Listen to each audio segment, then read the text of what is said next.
Phây đó là cả ở bong mà đong tiết một dương bài kia hai ta ở đầm lại anh pe hai chân giangผู้อันเนี่ยกรอมีนสิทธิ์นิยายเรื่องสเนหาได้ไอ้phâyตาวิมีนเรื่องไอ้ประกอบเตอร์ตามอกปีบองเฟื่อไว้คอมเมนต์เต้ปรับบองมอกบองไอ้ไก่ปลายบานไก่ปลายไอ้อันจ้องไก่ปลายอย่างไม่อันสกอร์บอลนิเต้เอร์เม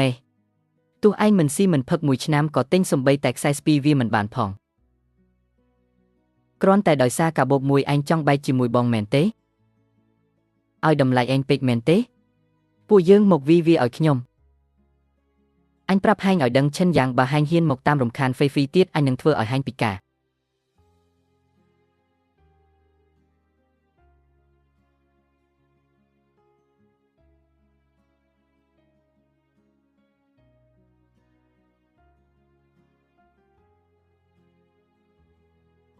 miên rừng ấy nắng hai ấy ban chỉ mơ là vậy khơi cho ba mà lẽ hu chàng pấy khiêm pro hai chỉ pon cho lòng này hai đấngนี่มันแม่นจีกาพรจะหลอมเตวิจิกาเปิดขยมมีนพนัยเต็บมือทะลุหายท่านเตียงอัดมือดังปีดำลายระบติดผ่องเป็นนี้ขยมมีนพนัยเต็บหายเรื่องรบลอยวิมันแม่นจีเรื่องปีบะติดเตฮันบิงกูซีชวนปูอันจำมือเตอขยมหนึ่งเฟื่อเอาปูอันลดจุ่มกงสไดกรอย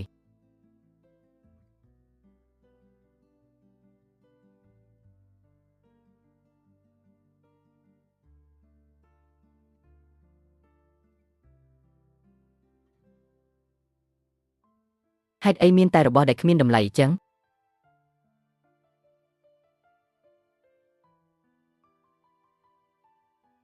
เนี่ยกัญญาตาทั้งไงนี้จ้องมือละไว้แต่เต้ขยมจ้องเรื่องระบโบราณคลักเอาแต่ระบนู้ละออกไปประกอบตำไลมันแม่นจีปัญหาเตโยไฮอันเจเนี่ยกัญญามือขังนี้สะมือนี่คือจีโกลาพิกริจวงปีสมัยอธิริกังสีเนี่ยกัญญามือจ๊อกเตียงตัดน้ำหนึ่งสนาได้แก่ชไหนระบไล่ลงดำไหลดับปรามยนซ้อหินิยทาจีระบริจวง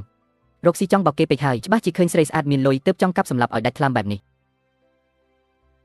เนี่ยกัญญานี้คือจีเป็นแต่สำหรับปราบปรักนงเวียงสมัยกังซีนาระบบได้เซซอมกดาวสับไงคือเหมือนเซอร์มินจานเตหรือมุ้ยก็เนี่ยกัญญาสะระบองกันป้าโดยตัวดำใบดังปีกุนเพียบเตอ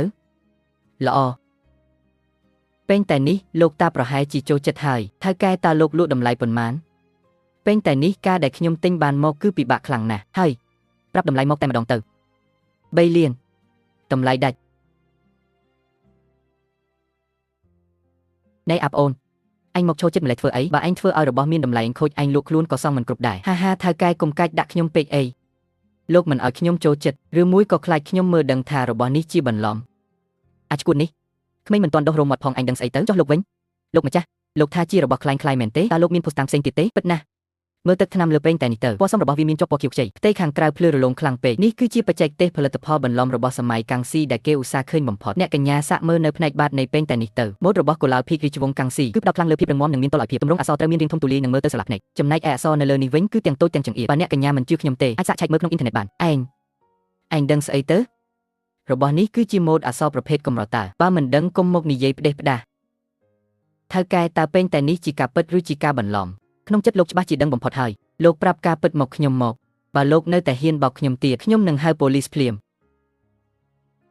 โอ้เนี่ยกัญญามีนไอซ้ำๆนี่ใหญ่ขี้กลมไฮโพลิสไอจำบันเต็กเอาขยมปีนัดเมื่อเอาฉบับมาดองเตียส้มเมื่อเอาฉบับเซนนา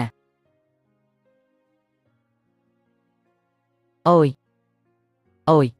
เนี่ยกัญญาขยมโรคซีข้างระบบโบราณนี้จานชนำหมกหายมันนึกสมานทาพรพเนกแบบนี้ซอจะลอมยกระบบคลายเฟื่อจีระบบเปิดเตวิงเปิดจีส้มโตคลังนะในขนมห้างระบบขยมนี้ระบบเซงติดเหมือนเซลคลายเตเนี่ยกัญญาเรื่องยกปีหมกจ่อตุกทาจีกาส้มโตปีขยมเตจ่อท้าแก่ลูกเปิดจีเอาขยมเรื่องเมนเตเปิดเมนไฮเปิดประกอบนะเกจีเนี่ยนาเตอนังลูกมาจ้าตาอาจุยเรื่องเอาขยมปีหมกบานเตลูกก้มบารมไอขยมมันเอาลูกจุยต่อเตไหลบกรวมเตียงคลายเซวาปีนัดเป็นแต่บันเหม็นผ่องขยมหนึ่งจูนลูกดับเมินอย่างไม่ได้ดับเมินขมิ้นให้พอไอได้เตอปฏิเสธลอยหนุเตเฟื่อก็เฟื่อเตอโยปงขมิ้นปัญหาเตปนใต้ระบบได้เรือบานลูกเตอแต่ตกจัดโลกกรอนแต่เรือเตบานไฮละอขนมเป้ได้ลอยอับโอนี่จีเนเรือจบบาวีเรือป้าระบมีดำไหลเมนตากัดอย่างไม่ปานไฮ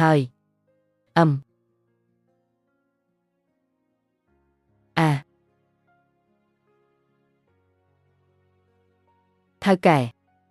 คือระบบปีหมกนี่เองcùngนู้นนี้เมื่อพิมพ์ดังทาจีบันหลอมหายตาอับโอนนี้วิจัยเรื่องอย่างมิดนังเราให้จีเรื่องตามแต่จัดจ้องให้เมื่อเติร์ดับเมินทลายเสวาคือขัดบ้องตัวเตหายเมื่อจอกวิเลิกระบบเตียงทมเจงหมกเอาตัวเตก็ขยมมันยกได้ถ้าแก้ระบบปีหมกนี้ขยมเอาปีรอยยนกรอนเตไอเก้ปีรอยยงไอมันเติบแต่ปรับเตไอมันยกลอยเตมันยกเตฮ่า ថាកែម្នាក់នេះមិនសូវស្មោះត្រង់ទេក្រែងលោកពួកយើងរកឃើញរបស់ល្អខ្លាចគាត់ក្រឡាសម្ដីវិញយើងគួរតែទិញដូរឲ្យដាច់ស្រឡះទើបជាការល្អខ្ញុំយល់ហើយថាកែយកលុយអូក្នុងពេលដែលពួកលោកចង់តែបង់លុយឲ្យអញ្ចឹងខ្ញុំសូមទទួលយកហើយណារបស់អេតចៃអស់នេះខ្ញុំទិញមកមិនដល់30យួនផងចំណេញ200យួនបាត់ពួកនេះល្ងងមែនទែនថៅកែលោកចង់ដឹងពីអាចកំបាំងនៃរបស់ពីរមុខនេះទេអាចកំបាំងស្អីទៅបងស្រីជួយកាន់ឲ្យបន្តិចមកល្អ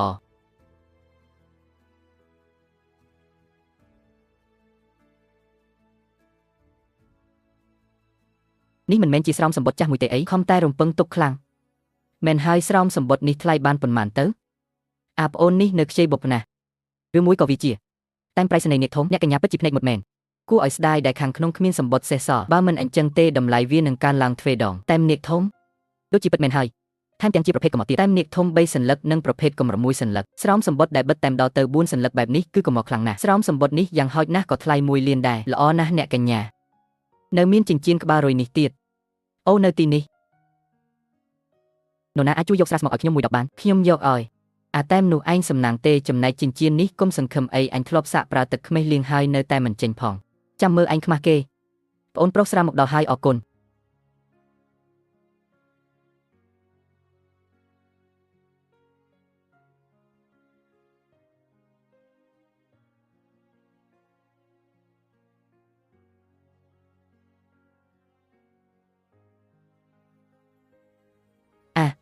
ហេតុអីយូរម្លេះនៅតែគ្មានចលនាអញ្ចឹង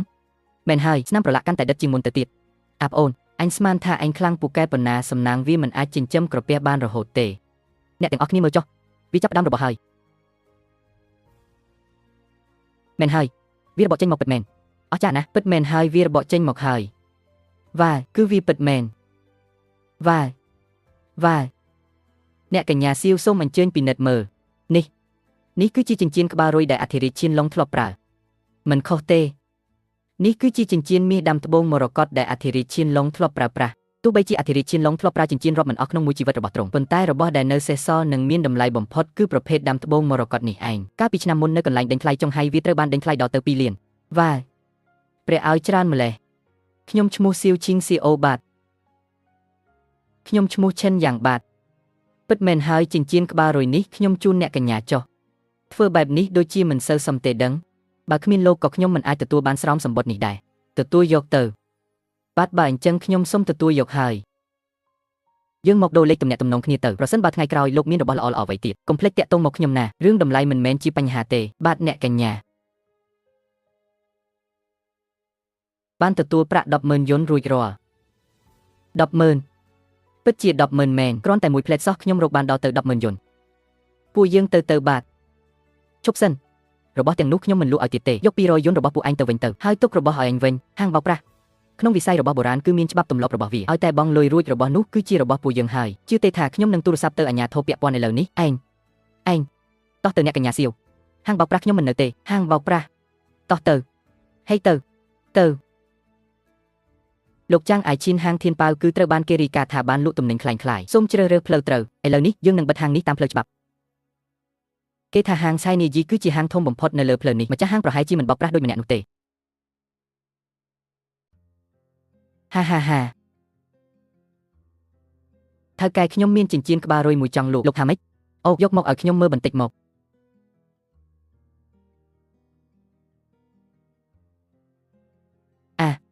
នេះគឺជាចិញ្ចៀនមាសដាំត្បូងមរកតដែលអធិរាជឈៀនឡុងធ្លាប់ប្រើអាប្អូនតើឯងចង់លក់វាក្នុងតម្លៃប៉ុន្មានដែរប្រព័ន្ធឆែកឃើញថាចិញ្ចៀននេះមានតម្លៃប្រហែល2លានខ្ញុំមិនទាន់ប្រាប់តម្លៃមុនទេគាត់ជាអ្នកនិយាយមុនចុះដើម្បីចង់ដឹងថាថៅកែម្នាក់នេះជាមនុស្សស្មោះត្រង់ឬអត់ថៅកែលោកគឺជាអ្នកជំនាញតើលោកអាចឲ្យតម្លៃបានប៉ុន្មានចិញ្ចៀនរបស់អធិរាជឈៀនឡុងទោះបីជាមានប្រភេទមាសដាំត្បូងមរកតគឺជាប្រភេទដែលល្អបំផុតម្យ៉ាងទៀតចិញ្ចៀនរបស់ឯងនេះនៅមានសភាពស្អាតល្អណាស់ខ្ញុំរីករាយនឹងទិញក្នុងតម្លៃ2លាន1សែនតម្លៃខ្ពស់ជាងអ្វីដែលប្រព័ន្ធបានកាននីទៅថៅកែម្នាក់នេះមិនបានបោកខ្ញុំទេប៉ុន្តែមើលទឹកមុខគាត់ប្រហែលជាគាត់នៅតែអាចចំណេញបានច្រើនទៀតយកព្រមថៅកែយកតាមតម្លៃនេះចុះអាប្អូននេះមាត់ដាច់លឿនរហ័សល្អណាស់ប្រហែលជាអ្នកយល់ដឹងពីរបស់របរដែលតើល្អណាស់ចាំខ្ញុំវេលុយឲ្យបានទទួលប្រាក់2លាន1សែនយួនរួចរាល់លុយច្រើនម្លេះសូម្បីតែក្នុងសុបិនក៏ខ្ញុំមិនហ៊ានគិតដល់ដែរឆ្លៀតពេលដែលនៅព្រលឹមនៅឡើយខ្ញុំគួរតែដើរមើលជុំវិញនេះបន្តិចប្រហែលជាអាចរើសបានរបស់ល្អថប់ទៀតក៏ថាបានបាទថ្ងៃក្រោយបើមានរបស់ល្អកុំភ្លេចយកមកឲ្យខ្ញុំណាខ្ញុំធានាទិញក្នុងតម្លៃខ្ពស់បំផុតក្នុងទីផ្សារបាទគ្មានបញ្ហាទេបាទអញ្ចឹងខ្ញុំសូមលាសិនហើយបាទហាធ្វើដំណើរតាមផ្លូវសុខសប្បាយនៅតែឃើញពួកវាពីរនាក់នេះទៀតសេមែនហេតុអីក៏ទៅដល់ណាក៏ជួបអញដែរហ្នឹងវាមិនមែនជារឿងរបស់អញទេលោកម្ចាស់គូ ฉันយ៉ាងអញលុបជង្គង់សុំទោសលោកម្ចាស់គូភ្លាមដឹងទេថាទីនេះជាកន្លែងណាទីនេះគឺជាហាងលក់របស់បុរាណមិនមែនជាកន្លែងដែលពួកអាអ្នកក៏ដូចជាឯងចេះតែចង់មកក៏មកបាននោះទេឆ្កែល្អមិនទាំងផ្លូវទេថយចេញទៅฉันយ៉ាងអញមើលទៅឯងប្រហែលជាត្រូវលោកម្ចាស់គូធ្វើបាបខ្លាំងពេកហើយទើបចង់មករៀនតាមគេតាមឯងមកហាងរបស់បុរាណចង់មានសំណាងខ្លាចជាអ្នកមានមែនទេឯងឈប់សិនបងព្រមឲ្យវាដើរចេញទៅបែបនេះមែនទេមិនចង់ប្រដៅវាបន្តិចទេអីកុំបារម្ភអីពួកអាអ្នកក្របែបនេះវាមិនអាចច្រងៀងបានយូរទេទីនេះគឺជាទឹកដីរបស់ហាងខៃនីជីយើងត្រូវទុកមុខឲ្យថៅកែលីខ្លះលោកម្ចាស់គូពិតជាមានចរិតថ្លៃថ្នូរមែនអាឈិនយ៉ាងម្នាក់នោះពិតជាឆ្លើយខ្លាំងណាស់សូម្បីតែសក់មួយសរសៃរបស់បងក៏វាមិនអាចប្រៀបបានផងតោះយើងចូលទៅមើលខាងក្នុងទៅថៅកែលីតើចិញ្ចៀនក្បាលរយនេះតម្លៃប៉ុន្មានដែរអាចឲ្យខ្ញុំមើលបន្តិចបានទេចៃដន្មែននេះគឺជាចិញ្ចៀនដែលខ្ញុំទើបតែទិញបានលោកម្ចាស់គូចង់បានមែនទេបើអញ្ចឹង2លាន2សែនទៅចុះនេះមិនមែនជាចិញ្ចៀនដែលទើបតែមានអ្នករើបានថោកនៅហាងthiênប៉ៅគឺទេអីរើបានថោកតើគេទិញបានក្នុងតម្លៃប៉ុន្មានទៅដូចជា220យួនសោះនឹងពី200យួនខ្លាយជា2លានជាងសំណាងអីក៏អស្ចារ្យយ៉ាងនេះអំបញ្ញមិញមានអាប់អូនម្នាក់ទើបតែដើរចេញទៅតើពួកលោកបានឃើញទេបាទទើបតែចេញទៅមិញហ្នឹងប្រហែលជាមិនមែនឈិនយ៉ាងទេដឹងវាមិនអាចទៅរួចទេថាជាវាមានសមត្ថភាពស្អីទៅលោកម្ចាស់គូនិយាយត្រូវហើយច្បាស់ជាមិនមែនវាទេបើវាពូកែរើសរបស់មែនវាមិនក្ររហូតដល់ឥឡូវឡើយថៅកែលីចិញ្ចៀននេះលោកទុកវិញសិនចុះលោកម្ចាស់យើងសុំដើរមើលបន្តិចទៀតសិនណាបាត់ល្អ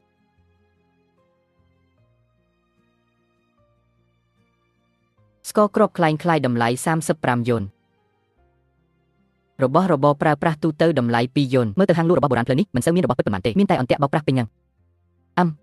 ឃើញហើយថ្មដាក់ទឹកខ្មៅសម័យរាជវង្សមឹងតម្លៃប្រហែល2លាន8សែនយួន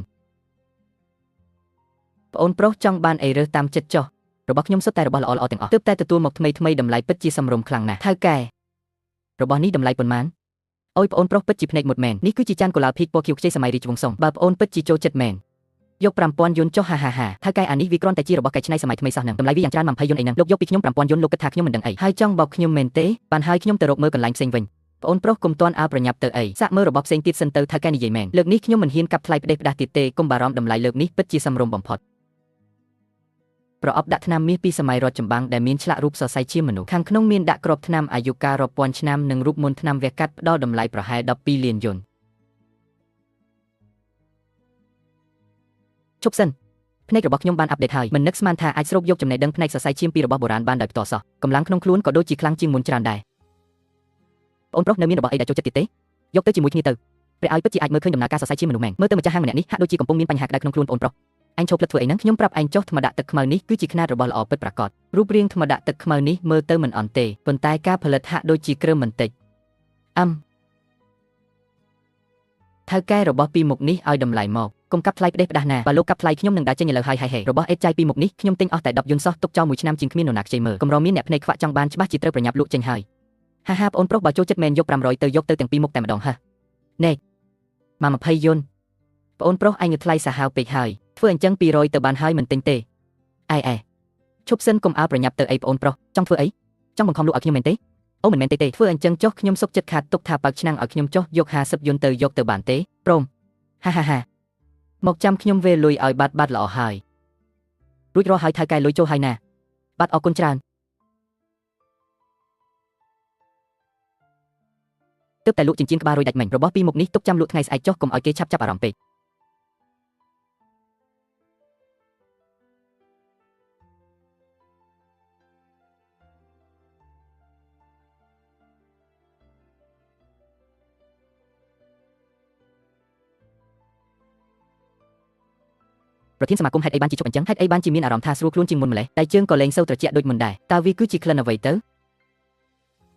ៅតើអាចទេថានៅលើខ្លួនគេមានរបស់ដែលអាចជួយសម្រាលរោគសញ្ញារបស់ខ្ញុំបានអូឈិនយ៉ាងតើហើយកុំទាន់អើទៅណាមើលបន្តិចមើលថាលើកនេះរើបានកំតិចកំទីអីទៀតហើយលោកម្ចាស់គូចំណាយអស់តែ500យួនក៏ទិញបានរបស់បុរាណសម័យរាជវង្សឆេងរលេខមកមើលឯងវិញរើបានតែរបស់អេតចៃឥតប្រយោជន៍ពិតជាគួរឲ្យចង់សើចមែនទែនប្រុសចប់នៅឯងចង់មានន័យថាម៉េចបើប្រុសចប់ហើយក៏ថយចេញទៅឆ្កែល្អមិនទាំងផ្លូវទេណែមើលទៅថ្ងៃនេះបើមិនឲ្យឯងស្គាល់ជាតិខ្លះឯងមិនអស់ចិត្តទេមែនទេឈប់ដៃភ្លាមអាណាគេហ៊ានមកប្រធានឈិនខ្ញុំពិតជាសុំទោសខ្លាំងណាស់ខ្ញុំមិនដឹងថាអ្នកនាងក៏នៅទីនេះដែរក្នុងសរសៃឈាមរបស់ស្ត្រីម្នាក់នេះមានខ្យល់ត្រជាក់ស្រទុំយ៉ាងវិលវល់ជាពិសេសត្រង់ចំណុចរណ្ដូគឺត្រជាក់ដូចទឹកកកតែម្ដងមើលទៅនាងកំពុងមានរោគធាតុត្រជាក់ខ្លាំងណាស់ប្រធានរបស់ខ្ញុំឲ្យមកសួរលោកថាតើនៅលើខ្លួនលោកមានរបស់ដែលមានធាតុត្រជាក់ដែរឬទេតាមពាក្យចាំអារ៉ាមថាវិជាគុណត្រកូលឈិនត្រូវការធាតុត្រជាក់ជ្រៅមកជួយទប់ទល់នឹងធាតុត្រជាក់ក្នុងខ្លួនប្រធានឈិនរបស់ដែលមានធាតុផ្ដល់កម្ដៅមែនទេរបស់ផ្ដល់កម្ដៅទីនេះខ្ញុំក៏មានមួយដែរតើប្រសិនបើថ្ងៃនេះខ្ញុំអាចតង់ជើងប្រធានឈិនបានទៅថ្ងៃមុខខ្ញុំច្បាស់ជាអាចដើរច្រងៀងបានពេញប្រទេសមិនខានប្រធានឈិនម្នាក់នេះគ្រាន់តែជាអ្នកស្រែកក្រីក្រម្នាក់ប៉ុណ្ណោះតើវាអាចមានរបស់ល្អមានធាតុផ្ដល់កម្ដៅមកពីណាទៅចំណែកខ្ញុំវិញមានចង្ក្រានកម្ដៅដៃស្រោបមាសតាំងពីសម័យរាជវង្សឆេងតើអ្នកនាងចង់ពិនិត្យមើលបន្តិចទេឈប់សិន ฉันយ៉ាងឈប់និយាយប៉ប៉ាច់ប៉ប៉ោចទៅតើមានចំណែកឯងមកចេះដឹងអីដែរនៅទីនេះប្រធានឈិនប្រសិនបើអ្នកនាងហិតក្លិនដែលចេញពីក្នុងចង្ក្រានថ្នាំនោះអ្នកនាងច្បាស់ជាមានអារម្មណ៍ថាមិនស្រួលខ្លួនលើដើមមិនខានណែអាប្អូនឯងកំពុងនិយាយរយផ្ដេសផ្ដាស់អីហ្នឹងប្រធានឈិនកុំប្រកាន់វាអីម្នាក់នេះវាមានបញ្ហាខួរក្បាលបន្តិចកុំស្ដាប់វានិយាយប៉ោកអីត្រូវហើយប្រធានឈិនខ្ញុំនឹងឈិនយ៉ាងទៅតែបែកគ្នាបានមិនយូរប៉ុន្មានទេវាប្រហែលជាឃើញខ្ញុំមកនៅជាមួយលោកម្ចាស់គូទៅកាត់ចិត្តជាចាប់នឹងគុំគួនហើយចង់មកនិយាយបង្ខូចឈ្មោះលោកម្ចាស់គូបែបនេះអ្នកនាងកុំចាញ់បោកវាឲ្យសោះណាអំបញ្ញមិញឯងនិយាយថាបើខ្ញុំហិតក្លិនរបស់ក្នុងចង្ក្រាននោះនឹងធ្វើឲ្យខ្ញុំកាន់តែមិនស្រួលខ្លួនតើមានន័យថាម៉េចប្រសិនបើឯងនិយាយមិនមានហេតុផលត្រឹមត្រូវទេនោះខ្ញុំនឹងមិនព្រមលែងឯងទៅងាយៗឡើយប្រធានឈិនអាម្នាក់នេះសំបីតែការងារធ្វើក៏រកមិនបានផងតើវាអាចយល់ដឹងពីរឿងក្បួនខ្នាតឆ្នាំសង្កឹមមកពីណាខ្ញុំមើលទៅវាគ្រាន់តែចង់មកបោកប្រាស់អ្នកនាងលេងតែប៉ុណ្ណោះត្រូវហើយប្រធានឈិនប្រវត្តិរូបរបស់វាខ្ញុំដឹងច្បាស់ដូចបាត់ដៃអញ្ចឹងវាមិនដែលបានរៀនជំនាញវិទ្យាសាស្ត្រអីបន្តិចសោះឡើយហើយគ្រួសាររបស់វាក៏គ្រាន់តែជាអ្នកស្រែធ្វើចំការធម្មតាដែរវាគ្មានឱកាសបានរៀនវិទ្យាសាស្ត្រតតែសោះចុះវាអាចដឹងពីគុណសម្បត្តិរបស់ចង្ក្រានកម្ដៅនេះបានយ៉ាងម៉េចទៅត្រូវហើយប្រធានឈិនត្រកូលគូរបស់ពួកយើងប្រកបរបររកស៊ីខាងរបស់បុរាណនេះតាំងពីដើមមកហេតុនេះហើយទើបពួកយើងមានការស្រាវជ្រាវខ្លះៗអំពីក្បួនថ្នាំបុរាណចិនស្រទាប់ខាងក្នុងនៃចង្ក្រាននេះមានផ្ទុកនៅមើមថ្នាំហ្វូជឺស្មើឯឆៅផ្កាក្លាំពូនិងសម្បកឈើអែមរបស់ទាំងនេះសុទ្ធតែជាឱសថដ៏កម្ដៅដ៏ល្អបំផុតម្យ៉ាងទៀតអ្នកនាងក៏ជាអ្នកជំនាញខាងវិទ្យាសាស្ត្រចិនម្នាក់ដែរជាងស្ដាប់អាប្អូនម្នាក់នេះនិយាយរយផ្ដេសផ្ដាស់ហេតុអីអ្នកនាងមិនសាកល្បងពិនិត្យមើលដោយផ្ទាល់ទៅប្រធានអាម្នាក់នេះនិយាយមកហាក់ដូចជាមានហេតុផលសមរម្យដែរឬមួយក៏សាកយកមកមើលបន្តិចទៅឈិនយ៉ាងលើកនេះឯងងាប់ច្បាស់ណាស់ឈិនយ៉ាងអញសុំណែនាំឯងឲ្យប្រញាប់លុតជង្គង់សុំទោសឥឡូវនេះទៅក្រែងលោកប្រធានឈិនចិត្តធေါ်ទុកជីវិតឲ្យឯងស្លាប់ទាំងរូបរាងពេញលក្ខណៈខ្លះចង្ក្រាននេះពិតជាមានប្រសិទ្ធភាពដ៏កម្ដៅមែននិយាយមកតើលោកចង់បានតម្លៃប៉ុន្មានអូយអ្នកនាងប្រធានតើខ្ញុំហ៊ានយកលុយកាក់ពីអ្នកនាងយ៉ាងម៉េចទៅអ្នកនាងព្រមទទួលយករបស់នេះគឺទុកមុខឲ្យខ្ញុំធំធេងណាស់ទៅហើយមិនយកលុយមានន័យថាចង់ជំពាក់គុណមែនទេនិយាយមកតើលោកចង់បានអ្វីអូយសូមអរគុណអ្នកនាងប្រធានទុកជាមុនអ្វីដែលខ្ញុំចង់បាននោះគឺធ្វើឲ្យអាម្នាក់នេះបាត់មុខចេញពីទីនេះជារៀងរហូតឈិនយ៉ាងឯងគ្រាន់តែជាកំទេចសម្រាមដែលសំបីតែការងារធ្វើក៏រកមិនបានផងអញមានដើមកំណើតក្នុងត្រកូលអភិជនឯងនឹងឯងគឺខុសគ្នាដូចមេឃនឹងដេកអញ្ចឹងតែឯងបែរជាហ៊ានមកឌឺដងដាក់អញម្ដងហើយម្ដងទៀតឥឡូវនេះអញទទួលបានការរាប់អានពីប្រធានឈិនចាំមើលថាឯងយកស្អីមកតតាំងជាមួយអញទៀតគូស៊ីឈួនខ្ញុំសង្ឃឹមថាពេលដែលឯងលុតជង្គង់យំមករកខ្ញុំបន្តិចទៀតនេះឯងនឹងនៅតែមានចរិតច្រងៀងដូចឥឡូវនេះចុះតើឯងឈួតហើយមែនទេឲ្យអញលុតជង្គង់យំមករកឯងអញ្ចឹងមែនទេមកដល់ហើយនៅតែចង់រឹងតឹងទៀតហាប្រធានឈិនខ្ញុំសូមណែនាំអ្នកនាងឲ្យប្រញាប់បោះចោលចង្ក្រានថ្នាំក្នុងដៃនោះចេញភ្លាមទៅប្រធានអាប្អូននេះវាច្រឡះបាក់ខ្លាំងណាស់វាហ៊ានដល់ថ្នាក់មកបង្កប់បញ្ជាអ្នកនាងឲ្យធ្វើរឿងនេះរឿងនោះអ្នកនាងចង់ឲ្យខ្ញុំចាត់ការវាដែរទេឈប់សិនប្រធានឈិនយ៉ាងគឺជាមិត្តភក្តិរបស់ខ្ញុំតើអ្នកនាងអាចយកដល់មុខមាត់ត្រកូលសៀវហើយលើកលែងទោសឲ្យគេម្ដងបានទេអ្នកនាងសៀវហេតុអីបានជាអ្នកនាងមកទីនេះដែរខ្ញុំគ្រាន់តែដើរកាត់ទីនេះចៃដន្យឃើញថាខាងអ្នកនាងកំពុងមានរឿងទៅចូលមកមើលប្រធានឈិនគឺជាប្រធានសមាគមចិនទិញតែគ្រប់គ្រងសភាពាណិជ្ជកម្មទូទាំងប្រទេសតើឯងអាចនិយាយស្ដីទៅកាន់គាត់បែបនេះយ៉ាងម៉េចទៅឈិនយ៉ាងហេតុអីក៏មិនប្រញាប់សុំទោសទៀតមិនមែនខ្ញុំមិនទុកមុខឲ្យត្រកូលសៀវនោះទេតែគួរឲ្យស្ដាយដែលអ្នកនាងមកយឺតពេលបន្តិចខ្ញុំឈិនណានយាននិយាយពាក្យណាគឺច្បាស់លាស់និងមើងម៉ាត់បំផុតបើចង់បន្ទោសគឺបន្ទោសតែអាប្អូនម្នាក់នេះដែលសំណាងមិនល្អចុះបងស្រីសៀវបងកុំបារម្ភអីខ្ញុំមិនអីទេប្រធានឈិនឥឡូវនេះអ្នកនាងមានអារម្មណ៍ថាត្រជាក់ខ្លាំងមែនទេហើយក៏មានអារម្មណ៍ថាមិនស្រួលខ្លួនខ្លាំងដែរជប់និយាយផ្ដេសផ្ដាស់ភ្លាមពួកឯងឈោផ្លឹកធ្វើអីទៀតអាប្អូនម្នាក់នេះហ៊ានមកដាក់ទំនាយប្រធានឈិនផងប្រញាប់អូសវាចេញទៅខាងក្រៅភ្លាមពិតជាមានអារម្មណ៍ថាត្រជាក់ជាងមុនមែនតើអ្វីដែលវាសម្ដែងចេញមកគឺជាការពិតមែនទេឥឡូវនេះខ្ញុំនឹងផ្ដល់ឱកាសឲ្យឯងបកស្រាយនិយាយឲ្យច្បាស់មើលតើវាជារឿងយ៉ាងម៉េចឲ្យប្រាកដប្រសិនបើឯងនិយាយមិនមានហេតុផលត្រឹមត្រូវទេនោះថ្ងៃនេះទោះជានរណាមកជួយក៏ខ្ញុំមិនលើកលែងឲ្យដែរប្រធានឈិនកុំទៅស្ដាប់អាម្នាក់នេះនិយាយរយឲ្យសោះវាកំពុងតែរកល្បិចពន្យាពេលតែប៉ុណ្ណោះបើអញ្ចឹងខ្ញុំសូមនិយាយត្រង់ចុះនៅពេលដែលប្រធានឈិនហិតក្លិនចេញពីចង្ក្រានថ្នាំនេះដំបូងឡើយនៅត្រង់ក្បាលពោះពិតជាមានអារម្មណ៍ថាក្តៅហួនហោនហមែនប៉ុន្តែបានតែមួយផ្លែតប៉ុណ្ណោះកម្ដៅនោះនឹងរលាយបាត់ទៅដោយគ្មានស្រមោលឥឡូវនេះនៅត្រង់ឆ្អឹងខ្នងរបស់អ្នកនាងតើមានអារម្មណ៍ថាមានធាតុត្រជាក់កំពុងជ្រាបចូលមែនទេមិននឹកស្មានថាដូចអ្វីដែលវាបាននិយាយបន្តិចសោះនិយាយបន្តទៅទៀតមើលនៅក្នុងកញ្ចប់ថ្នាំនៃចង្ក្រាននេះពិតជាមានស្មើឯឆៅមើមថ្នាំហ្វូជឺនិងសម្បកឈើអែមដែលជាថ្នាំផ្ដល់កម្ដៅមែនតែគួរឲ្យស្ដាយដែលគេយល់ដឹងតែមួយជ្រុងតូចប៉ុណ្ណោះតាមពិតទៅបញ្ហាធំបំផុតគឺស្ថិតនៅលើស្មើឯឆៅនេះឯងនិយាយផ្ដេសផ្ដាស់ស្មើឯឆៅនេះគឺជាថ្នាំសម្រាប់បំបត្តិធាតុត្រជាក់តើវាអាចមានបញ្ហាត្រង់ណាទៅធម្មតាទៅស្មើឯឆៅនេះទុកកាន់តែយូរគឺកាន់តែល្អប៉ុន្តែចង្ក្រានថ្នាំនេះកាលពីមុនត្រូវបានគេកប់ទុកក្នុងដីរាប់ឆ្នាំស្មើឯឆៅគឺជាប្រភេទរុក្ខជាតិដែលងាយនឹងស្រូបយកធាតុត្រជាក់ពីក្នុងដីបំផុតហេតុនេះហើយរបស់បែបនេះសម្រាប់មនុស្សដែលមានជំងឺធាតុត្រជាក់ដូចជាអ្នកនាងវាប្រៀបដូចជាការបន្ថែមទឹកកកទៅលើព្រិលអញ្ចឹងប្រញាប់យករបស់នេះចេញឲ្យឆ្ងាយពីខ្ញុំភ្លាមទៅអូមិនមែនទេចុះគួរធ្វើយ៉ាងម៉េចទៅប្រធានឈិនខ្ញុំពិតជាមិនដឹងថាស្មើឯឆៅខាងក្នុងនេះមានបញ្ហានោះទេប្រសិនបើខ្ញុំដឹងខ្ញុំមិនយកវាមកជូនអ្នកនាងឡើយហេមិនដឹងអញ្ចឹងមែនទេកាលពីអំបញ្ញមិញពេលដែលលោកយកវាមកបង្អួតមិនមែនអាកប្បកិរិយាបែបនេះទេប្រធានឈិន ករណីរបស់ខ្ញុំនេះគឺចេតនាល្អតែលទ្ធផលមិនល្អប៉ុណ្ណោះតែអាប្អូនម្នាក់នេះវិញវាច្បាស់ជាចង់មកឌឺដងសាច់ចំអកឲ្យអ្នកនាងពិតៗហេតុអីអ្នកនាងមិនប្រញាប់ដេញវាចេញទៅឃើញឯងច្រងៀងខ្លាំងម្ល៉េះឬមួយក៏ឯងពិតជាមានរបស់ល្អផ្ដោកម្ដៅមែនទេហាហានរណាប្រាប់ឯងថាខ្ញុំគ្មានរបស់ផ្ដោកម្ដៅនោះល្អបើឯងពិតជាមានរបស់ល្អផ្ដោកម្ដៅមែនតើឯងហ៊ានភ្នាល់ជាមួយអញទេបើឯងមានមែនអញនឹងលុតជង្គង់សំពះរួចរៀនព្រោះដូចឆ្កែឲ្យឯងមើលតែបើឯងគ្មានវិញកុំសង្ឃឹមថាអាចចាក់ចេញពីទីក្រុងនេះទាំងមានជីវិតឲ្យសោះព្រមចាំទុកនៅអ្វីដែលឯងទៅតែនិយាយមិនចុះឈិនយ៉ាងឯងពិតជាមានរបស់ផ្ដោកម្ដៅមែនទេកុំចង់ធ្វើខ្លាំងអីកុំបារម្ភអីមកស្រីប្រអប់ដាក់ថ្នាំមាសពីសម័យរដ្ឋចម្បាំងប្រភេទលោហៈធាតុឆ្លាក់មាសបែបនេះអាចស្រូបយកធាតុយ៉ាងពីមេឃនិងដីបានរាប់ពាន់ឆ្នាំដោយមិនចេះពុកផុយវាប្រៀបដូចជាចង្ក្រានថ្នាំខ្នាតតូចមួយអញ្ចឹងហើយអ្វីដែលនៅក្នុងប្រអប់នេះមិនមែនជាស្មើឯឆៅធម្មតានោះទេប៉ុន្តែវាគឺជាស្ដេចស្មើឯឆៅដែលត្រូវបានថែរក្សាដោយត្បូងកម្ដៅរាប់ពាន់ឆ្នាំវាមានធាតុផ្ដោកម្ដៅដ៏ទន់ភ្លន់និងជ្រៅលើសដាច់ឆ្ងាយពីរបស់ហាងតាមចិញ្ចើមថ្នល់ទាំងនោះឯងយកដុំលោហៈអេតចាយមួយដំណឹងចង់មកបោកប្រធានឈិនមែនទេឈួតពេកដឹងអញមើលទៅឯងប្រហែលជាឈួតមែនហើយយករបស់កំតិចកំទីមកចង់ឆក់ឱកាសនៅទីនេះមែនទេឈិនយ៉ាងអញគួរតែមានការពន្យល់ណាមួយដែលសមហេតុផលបំផុតប្រធានឈិនតើវាជាការពិតឬយ៉ាងណាសាកល្បងបន្តិចទៅនឹងដឹងហើយត្រូវហើយអ្នកនាងសាកមើលទៅបើវាមានបញ្ហាចាត់ការវាចោលភ្លាមទៅមិននឹកស្មានថាពិតជាមានប្រសិទ្ធភាពមែនក្លិនរបស់វាទន់ភ្លន់មិនឈួរខ្លាំងពេកទេហិតទៅមានអារម្មណ៍ថាស្រួលខ្លួនណាស់សូម្បីតែការជិះចុកចាប់ក្នុងពោះក៏ធូរស្រាលច្រើនដែរប្រអប់ថ្នាំមាសនេះពិតជារបស់ល្អមែនឈិនយ៉ាងល្អណាស់វាមិនអាចទៅរួចទេមិនអាចទៅរួចដាច់ខាតឈិនយ៉ាងតើអញទៅរៀនក្បួនថ្នាំចិនពីពេលណាបើអញពូកែបែបនេះអញមិនបែកគ្នាជាមួយអញទេកាលពីមុនហេតុអីអញមិនដឹងថាអញជាមនុស្សមកក្រាស់បែបនេះអញ្ចឹងមកស្ដាយក្រោយពេលនេះគឺវាយឺតពេកទៅហើយគូស៊ីជួនអំបញ្ញមិញអញមិនថាចង់រៀនប្រុសដូចឆ្កែទេអីឥឡូវនេះអាចចាប់ផ្ដើមបានហើយគឺខ្ញុំស្អីទៀតនិយាយខ្លួនអញភ្លេចអស់ហើយមែនទេឬចង់ឲ្យអញបង្រៀនមិនបាច់ទេខ្ញុំធ្វើឥឡូវនេះហើយវ៉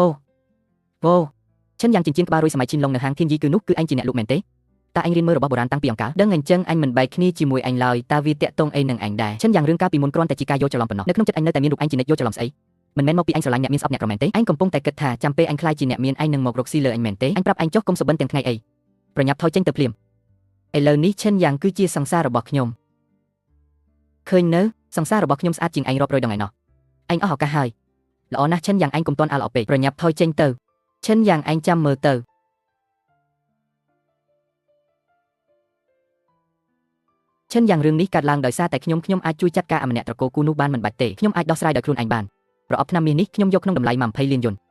មក20លានមិនដែរស្ទើរតិចមែនទេមិនមែនទេតែមានអារម្មណ៍ថាប្រអប់ថ្នាំមាសនេះពិតជាមានប្រយោជន៍ដល់សុខភាពអ្នកនាងមែនគ្រាន់តែវិធីប្រើប្រាស់គឺត្រូវផ្ចិតផ្ចង់បន្តិចរឿងថែទាំសុខភាពខ្ញុំយ៉ាងម៉េចខ្ញុំដឹងច្បាស់ដោយខ្លួនឯងហើយមិនបាច់ឲ្យលោកមកបារម្ភជំនួសឡើយអាហ៊ូវេរលុយឲ្យលោកឈិនភ្លាមទៅបាត់អ្នកនាងប្រតិបត្តិការជោគជ័យចំនួន20លានយន់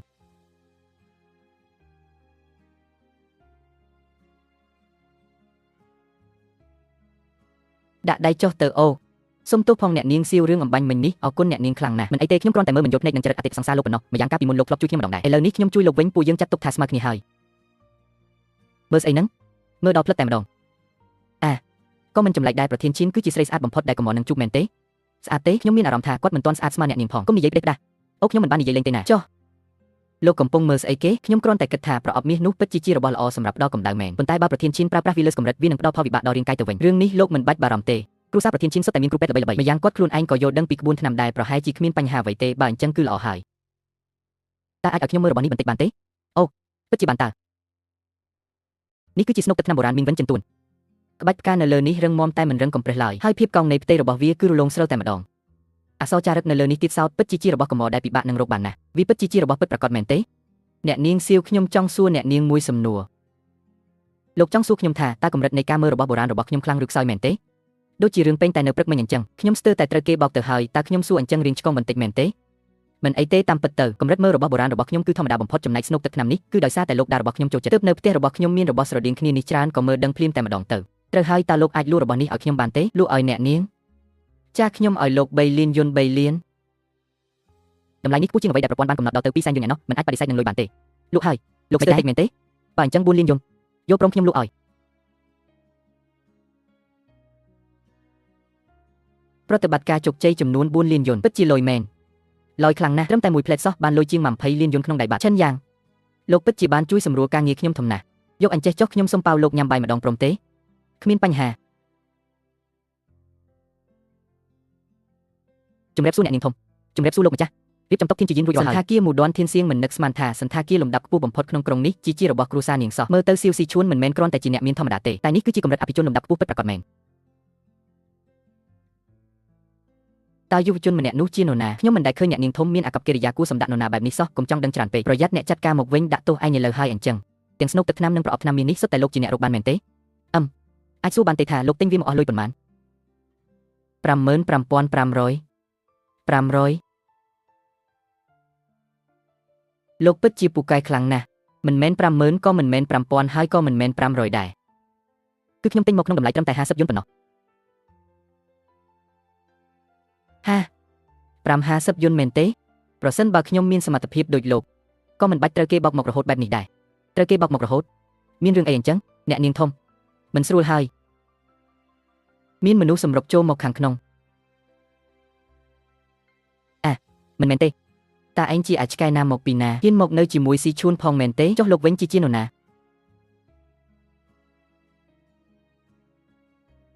ខ្ញុំឈ្មោះកៅសាញយីជាចៅប្រុសច្បងនៃត្រកូលកៅហើយក៏ជាគូដណ្ដឹងរបស់ស៊ីឈួនដែរកៅសាញយីឥឡូវសម័យទៅហើយកុំមកនិយាយរឿងដែលមិនសមទំនងបែបនេះទៀតប្រសិនបើលោកនៅតែលើកយករឿងភ្ជាប់ពាក្យរបស់ចាស់ៗមកនិយាយទៀតនោះសូមលោកចេញទៅក្រៅភ្លាមអូស៊ីឈួនបើអូនមិនចូលចិត្តស្ដាប់ទេថ្ងៃក្រោយបងមិននិយាយទៀតក៏បានដែរការដែលខ្ញុំនៅជាមួយនរណាវាគឺជាសិទ្ធិសេរីភាពរបស់ខ្ញុំឥឡូវនេះឈិនយ៉ាងគេគឺជាសង្សាររបស់ខ្ញុំថ្ងៃក្រោយសូមលោកនិយាយស្ដីឲ្យមានការគោរពដល់គេផងនេះនាងយកខ្ញុំធ្វើជាខែការពារខ្លួនមែនទេប៉ុន្តែការដែលត្រូវបានស៊ីវស៊ីឈួនយកធ្វើជាខែបែបនេះមានអារម្មណ៍ថាមិនអន់ដែរតើហេសង្សារមែនទេមែនហើយមិនខុសទេបើលោកមើលទៅមានអារម្មណ៍ថាមិនស្រួលទេលោកអាចចាក់ចេញពីទីនេះពេលណាក៏បានមើលទៅអាប្អូនម្នាក់នេះសូម្បីតែតាមចិញ្ចើមថ្នល់ក៏រកមិនបានផងស៊ីឈួនប្រហែលជារើសនរណាម្នាក់ពីតាមផ្លូវមកធ្វើឲ្យយើងខឹងទេដឹងខ្ញុំត្រូវតែរក្សាភាពស្ងប់ស្ងាត់ឲ្យបានអូស៊ីឈួនបងមិនមករារាំងការរាប់អានមិត្តភក្តិរបស់អូននោះទេមើលចុះបងបានទិញកាដូមួយមកជូនលោកតាពួកយើងផងដែរពួកយើងមែនទេអូយគឺបងរើសកាដូមួយជូនដល់លោកតាសៀវ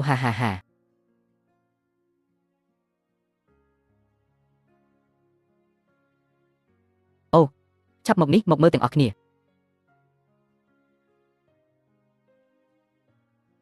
ស៊ីឈួននេះគឺជាចង្ក្រានថ្នាំប៉ូសេឡែនពីសម័យរាជវង្សមឹងដែលជារបស់កម្របំផុត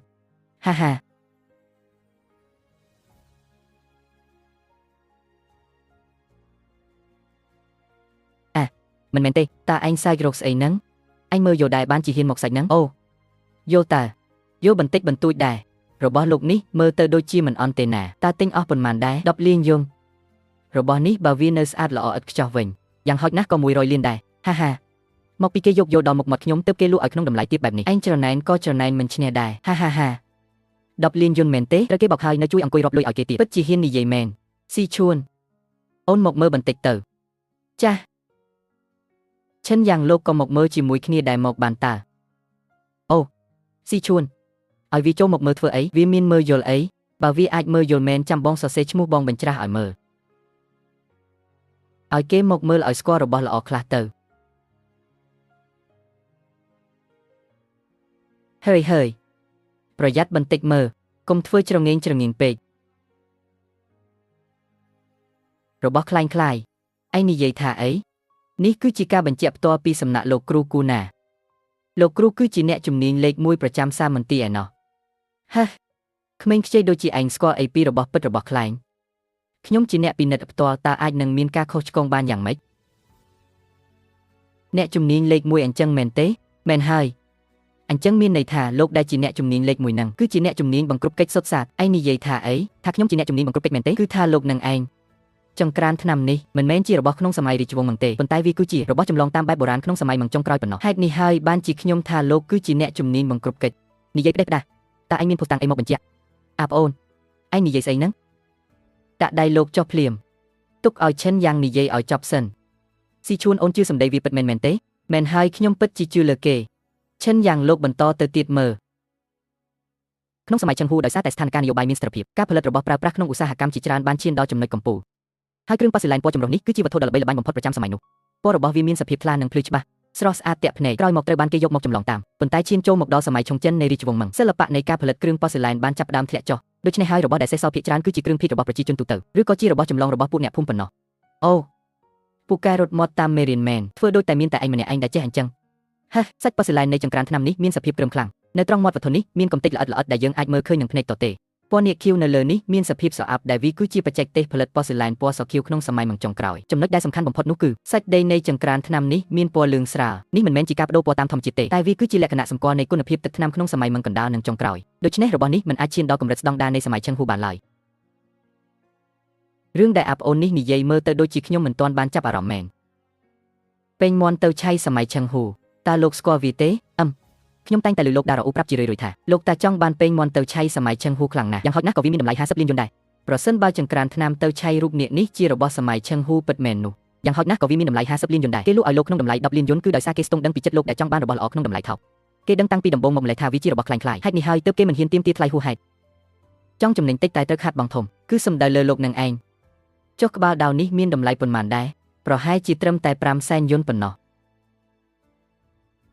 អ្នកជំនាញលេខ1ប្រចាំសាមន្ទីរឲ្យតើលោកយកយ៉ាងណាដែរគឺស្អីអាឆ្កែហាហ៊ានមកលើកជើងគ្នានៅលើក្បាលបងផងមែនទេមើលទៅឯងប្រហែលជាចង់អស់អាយុត្រឹមនឹងហើយអូអស្ចារ្យណាស់ពិតជាអស្ចារ្យមែនទែនតោះពួកយើងបន្តញ៉ាំទៀតទៅកុំអោយម្ហូបត្រជាក់អស់បាទ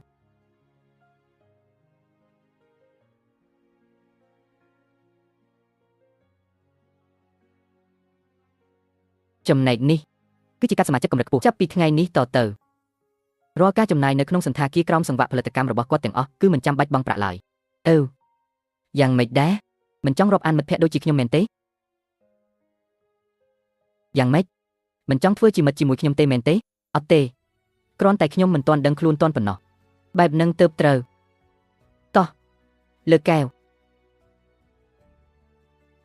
មកលោកក៏លើកកែវដែរមកយ៉ាថែមមួយទៀតខ្ញុំប្រាប់លោកឲ្យដឹងណាអាកៅសាញយីនឹងចរិតវាអំនួតដូចជាអាចឆ្កែអញ្ចឹងអំបញ្ញមិញឃើញវាត្រូវគេបង្ក្រាបបែបនេះគុំថាឡើយខ្ញុំសប្បាយចិត្តខ្លាំងណាស់ហាតោះពួកយើងផឹកទៀតកុំផឹកទៀតអីមកពួកយើងចូលគ្នាមួយទៀតមកលើកកែវ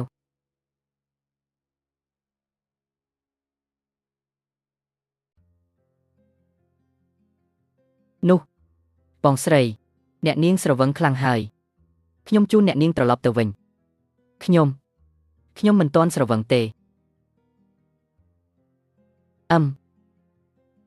ស៊ីឈួនតើផ្ទះអ្នកនាងនៅណាខ្ញុំជូនអ្នកនាងត្រឡប់ទៅផ្ទះវិញសូម្បីតែខ្លួនលោកក៏ឈោមិនចង់ជាប់ផងនៅចង់ជូនខ្ញុំទៅផ្ទះទៀតគុំទៅណាឆ្ងាយអីទៅបន្ទប់ប្រធានាធិបតីនៅជាន់លើបង្អស់ទៅ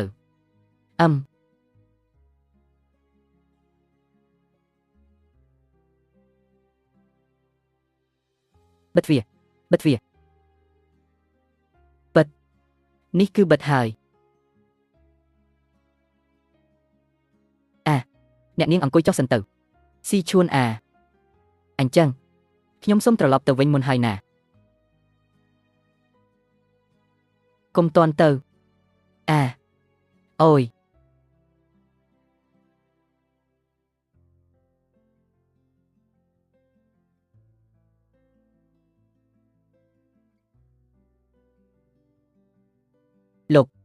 លោកមានសាច់ដុំទ្រូងដែរតើហេតុអីក៏ខ្ញុំមិនអាចមានសាច់ដុំទ្រូងទៅវិញវ៉ាលោកមើលទៅសង្ហាមិនធម្មតាដែរតើ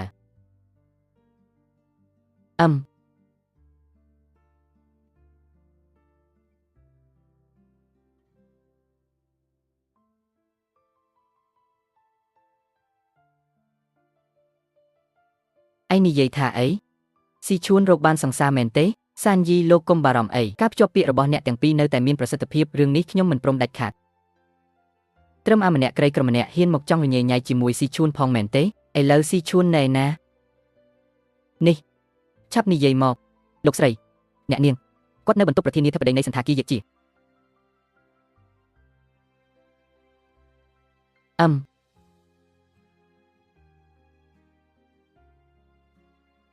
ធ្វើអីហ្នឹង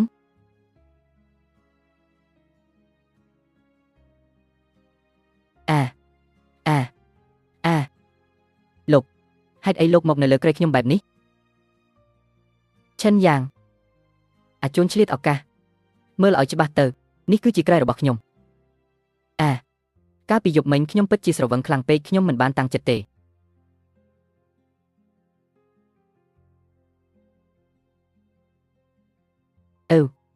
ខ្ញុំសុំទោសរឿងនោះស៊ីឈួនអ្នកនាងត្រូវតែជួយខ្ញុំណាលោកចេញទៅក្រៅសិនទៅ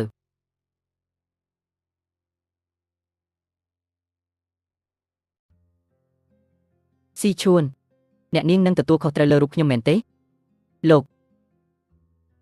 កជាប្រុសពេញទូសោះហ៊ានមកឲ្យខ្ញុំទទួលខុសត្រូវអញ្ចឹងមែនទេ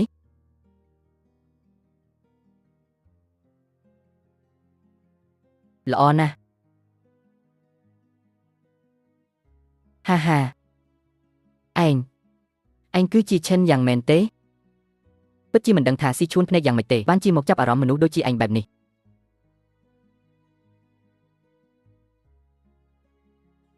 នៅក្នុងនេះមានលុយ5លានយន្តបើឯងឆ្លាតចូលយកលុយនេះហើយចេញទៅឲ្យឆ្ងាយថ្ងៃក្រោយកុំមកបង្ហាញមុខនៅចំពោះមុខកូនស្រីខ្ញុំទៀតហាតាមពិតគឺជាអ្នកមីងសោះអ្នកមីងប្រហែលជាយកច្រឡំរវាងខ្ញុំនិងស៊ីឈួនហើយឈ្មោះស៊ីឈួនក៏ឯងហ៊ានហៅដែរមែនទេតើខ្ញុំយកច្រឡំរឿងអីខ្ញុំមានភ្នែកខ្ញុំចេះមើលដោយខ្លួនឯងលុយនេះខ្ញុំមិនទទួលយកឡើយមិនទទួលមែនទេចង់ធ្វើចរិតជាមនុស្សខ្ពង់ខ្ពស់ដល់ណាទៀតមនុស្សប្រុសដូចជាឯងខ្ញុំជួបច្រើនមកហើយគុំសង្ឃឹមថាបាននៅក្បែរស៊ីឈួនហើយឯងអាចក្លាយជាសេដ្ឋីបានឲ្យសោះប្រាប់ឲ្យហើយគុំយកសពទាំងថ្ងៃតាំងពីក្បាលដល់ចុងជើងឯងគ្មានអីសំនឹងស៊ីឈួនបន្តិចសោះនាងនឹងត្រូវរៀបការជាមួយកៅសានយីតែម្នាក់គត់យកទេស៊ីឈួនស្រឡាញ់នរណាវាគឺជាសិទ្ធិសេរីភាពរបស់នាងអ្នកមីងបង្ខំនាងឲ្យរៀបការជាមួយមនុស្សដែលនាងមិនស្រឡាញ់តើអ្នកមីងគិតថានាងនឹងមានសុភមង្គលដែរទេគ្រួសារត្រកូលសៀវរបស់អ្នកមីងក៏ជាអ្នកមានទ្រព្យស្តុកស្តម្ភដែរតែបែរជាចង់រុញកូនស្រីខ្លួនឯងចូលក្នុងរណ្ដៅភ្លើងទៅវិញអ្វីដែលហៅថាការរៀបការរវាងអភិជនគឺគេផ្ដោតលើឋានៈដែលស្មើគ្នាតើឯងមានសិទ្ធិអីមកវិតម្លៃតាមគំនិតខ្ញុំបើស៊ីឈួននៅជាមួយឯងទើបជារឿងលោតចូលរណ្ដៅភ្លើងពិតប្រាកដ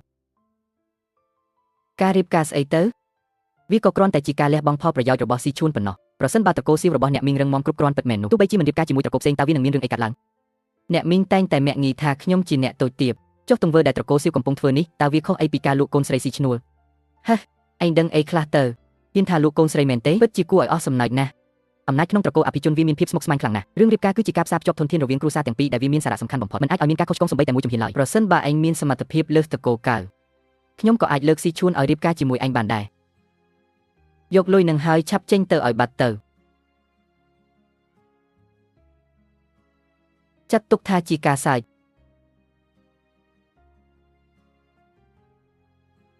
កាត់មួយសន្លឹកនេះខ្ញុំមិនប្រើប្រាស់វានោះទេលុយនៅក្នុងនឹងអ្នកមីងទុកសម្រាប់ចាយវាខ្លួនឯងចុះចិនយ៉ាងអញកុំមកធ្វើចរិតមិនស្គាល់ខ្ពស់ទីពេកចង់ចាំសម្ដីដែលអញបាននិយាយនៅថ្ងៃនេះឲ្យច្បាស់ចាំដល់ពេលណាដែលខ្ញុំអាចជន់ត្រកូលកៅនៅក្រោមបាតជើងបានពេលនោះហើយគឺជាពេលដែលខ្ញុំនឹងមកដណ្ដឹងកូនស្រីអ្នកមីងដោយផ្ទាល់ទៀតមកប្រៀបធៀបជាមួយត្រកូលកៅផងមែនទេពិតជាមិនស្គាល់មេខ្ពស់ដីទៀតមែននៅមើលអីទៀតរឿងនេះមើលទៅសប្បាយភ្នែកណាស់មែនទេតើកូនគួរតែមានការពន្យល់អីឲ្យម៉ាក់ខ្លះទេពន្យល់រឿងអីទៅចុះមិនមែនម៉ាក់និយាយច្បាស់ហើយទេអីឲ្យតែឈិនយ៉ាងអាចដោះស្រាយរឿងត្រកូលកៅបានការរៀបការនេះនឹងត្រូវលុបចោលតើកូនពិតជាចាប់ចិត្តលើអាប់អូនម្នាក់នោះមែនទេភ្ញាក់ខ្លួនឡើងបើមិនអញ្ចឹងទេកូននឹងចាក់ចេញពីផ្ទះភ្លាមហើយនឹងធ្វើឲ្យម៉ាក់មិនអាចជួបមុខកូនជារៀងរហូតកូនឯង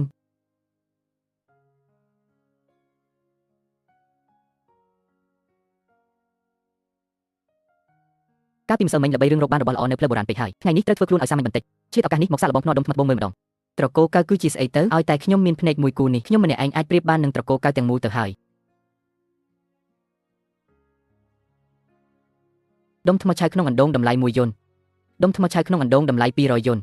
ខ្ញុំមិនសូវបានស្រាវជ្រាវស៊ីជម្រៅលើការភ្នាល់ត្បូងនេះទេប្រភេទថ្មអីខ្លះក៏ខ្ញុំស្គាល់មិនទាន់អស់ដែរប៉ុន្តែឲ្យតែដឹងតម្លៃដែលត្រូវគ្នាគឺវាគ្រប់គ្រាន់ណាស់ទៅហើយគេតែនិយាយថាសូម្បីតែទេវតាក៏ពិបាកទីដឹងពីតម្លៃត្បូងចាំមើលខ្ញុំធ្វើជាទេវតារស់ក្នុងវិស័យភ្នាល់ត្បូងនេះឲ្យមើលដុំថ្មឆៅក្នុងអណ្ដូងតម្លៃ150យន្តដុំថ្មឆៅភូមាតម្លៃ10000យន្តថ្មនៅតាមតូបតូចៗទាំងនេះមើលទៅសាមញ្ញធម្មតាពេកហើយរបស់ដែលថ្លៃបំផុតក៏ត្រឹមតែ10000យន្តដែរទោះបីជាផ្សងសំណាងច្រើនដងក៏មិនចំណេញបានប៉ុន្មានដែរក្រែងលោធ្វើឲ្យគេមានការសង្ស័យទៀតវាមិនសូវចំណេញតតែសោះទៅមើលក្នុងហាងធំវិញល្អជាងអូមើលទៅដុំនេះមិនអន់ទេណាតម្លៃប៉ុន្មានដែរខ្ញុំយកដុំនេះហើយដុំថ្មឆៅក្នុងអណ្ដូងតម្លៃ30000ដុំថ្មឆៅភូមាតម្លៃ100,000ដុំថ្មឆៅភូមាតម្លៃ500,000គុណភាពនៅទីនេះពិតជាខ្ពស់ជាងខាងក្រៅមែនប៉ុន្តែតម្លៃវានៅតែមិនទាន់ខ្ពស់តាមចិត្តចង់ប៉ុន្តែដុំថ្មមួយនេះវិញដុំថ្មឆៅភូមាតម្លៃ6លានយន្តអាយ៉ាដុំថ្មដែលមានតម្លៃដល់ទៅ6លានយន្តឯណោះ ថៅកែតើថ្មប្រភេទទាំងនេះលក់យ៉ាងម៉េចដែរក្មួយប្រុសថ្មនៅកន្លែងពូនេះសុទ្ធតែជាថ្មសំណល់ទេតើអញប្រកាសថាចង់ទិញមែនទេបាទខ្ញុំប្រកាសថាចង់ទិញថៅកែក្នុងពេលដែលថ្មទាំងនេះសុទ្ធតែជាថ្មសំណល់ទៅហើយជួយបញ្ចុះតម្លៃលក់ឲ្យខ្ញុំថោកបន្តិចមកក្មួយប្រុសទោះបីជាកន្លែងពូសុទ្ធតែជាថ្មសំណល់មែនតែវាសុទ្ធតែជាថ្មដែលពូដឹកមកពីស្រុកភូមិផ្ទាល់ណាដុំថ្មមួយនេះពូទិញចូលតម្លៃ 30,000 បាត់ទៅហើយចុះបើពូលក់ឲ្យអញ 80,000 តើអញយកយ៉ាងណាថៅកែម្នាក់នេះមើលទៅដូចជាមនុស្សត្រង់ណាស់ស្ទើរតែចាញ់បោកការសម្ដែងរបស់គាត់បាត់ទៅហើយថ្មប្រភេទនេះនៅខាងក្រៅតម្លៃមិនដល់ 10,000 ផងនេះគាត់ចង់កាប់សាច់ខ្ញុំហើយតើដុំថ្មភូមិតម្លៃ30 លានយួនអាយ៉ា30 លានយួនឯណោះថៅកែខ្ញុំបានដើរមើលមួយជុំនៅខាងក្រៅរួចហើយថ្មដែលមានគុណភាពប្រហែលគ្នានេះតម្លៃត្រឹមតែខ្ទង់ 10,000 ប៉ុណ្ណោះលោកលក់ឲ្យខ្ញុំដល់ទៅ 30,000 វាមិនច្រើនពេកទេមែនទេអាយ៉ាទំនិញអ្នកដតីមិននឹងអាចយកមកប្រៀបជាមួយទំនិញពូបានតម្លៃទៅតាមគុណភាពនឹងណាអញយល់ស្របទេយកអញចេះទៅថៅកែថ្មទាំងពីរដុំនេះលក់ឲ្យខ្ញុំ 30,000 ទៅបានទេបានឃើញថាឯងជាមនុស្សត្រង់ 30,000 យួនពូមិនយកចំណេញទេលក់ឲ្យអញចុះ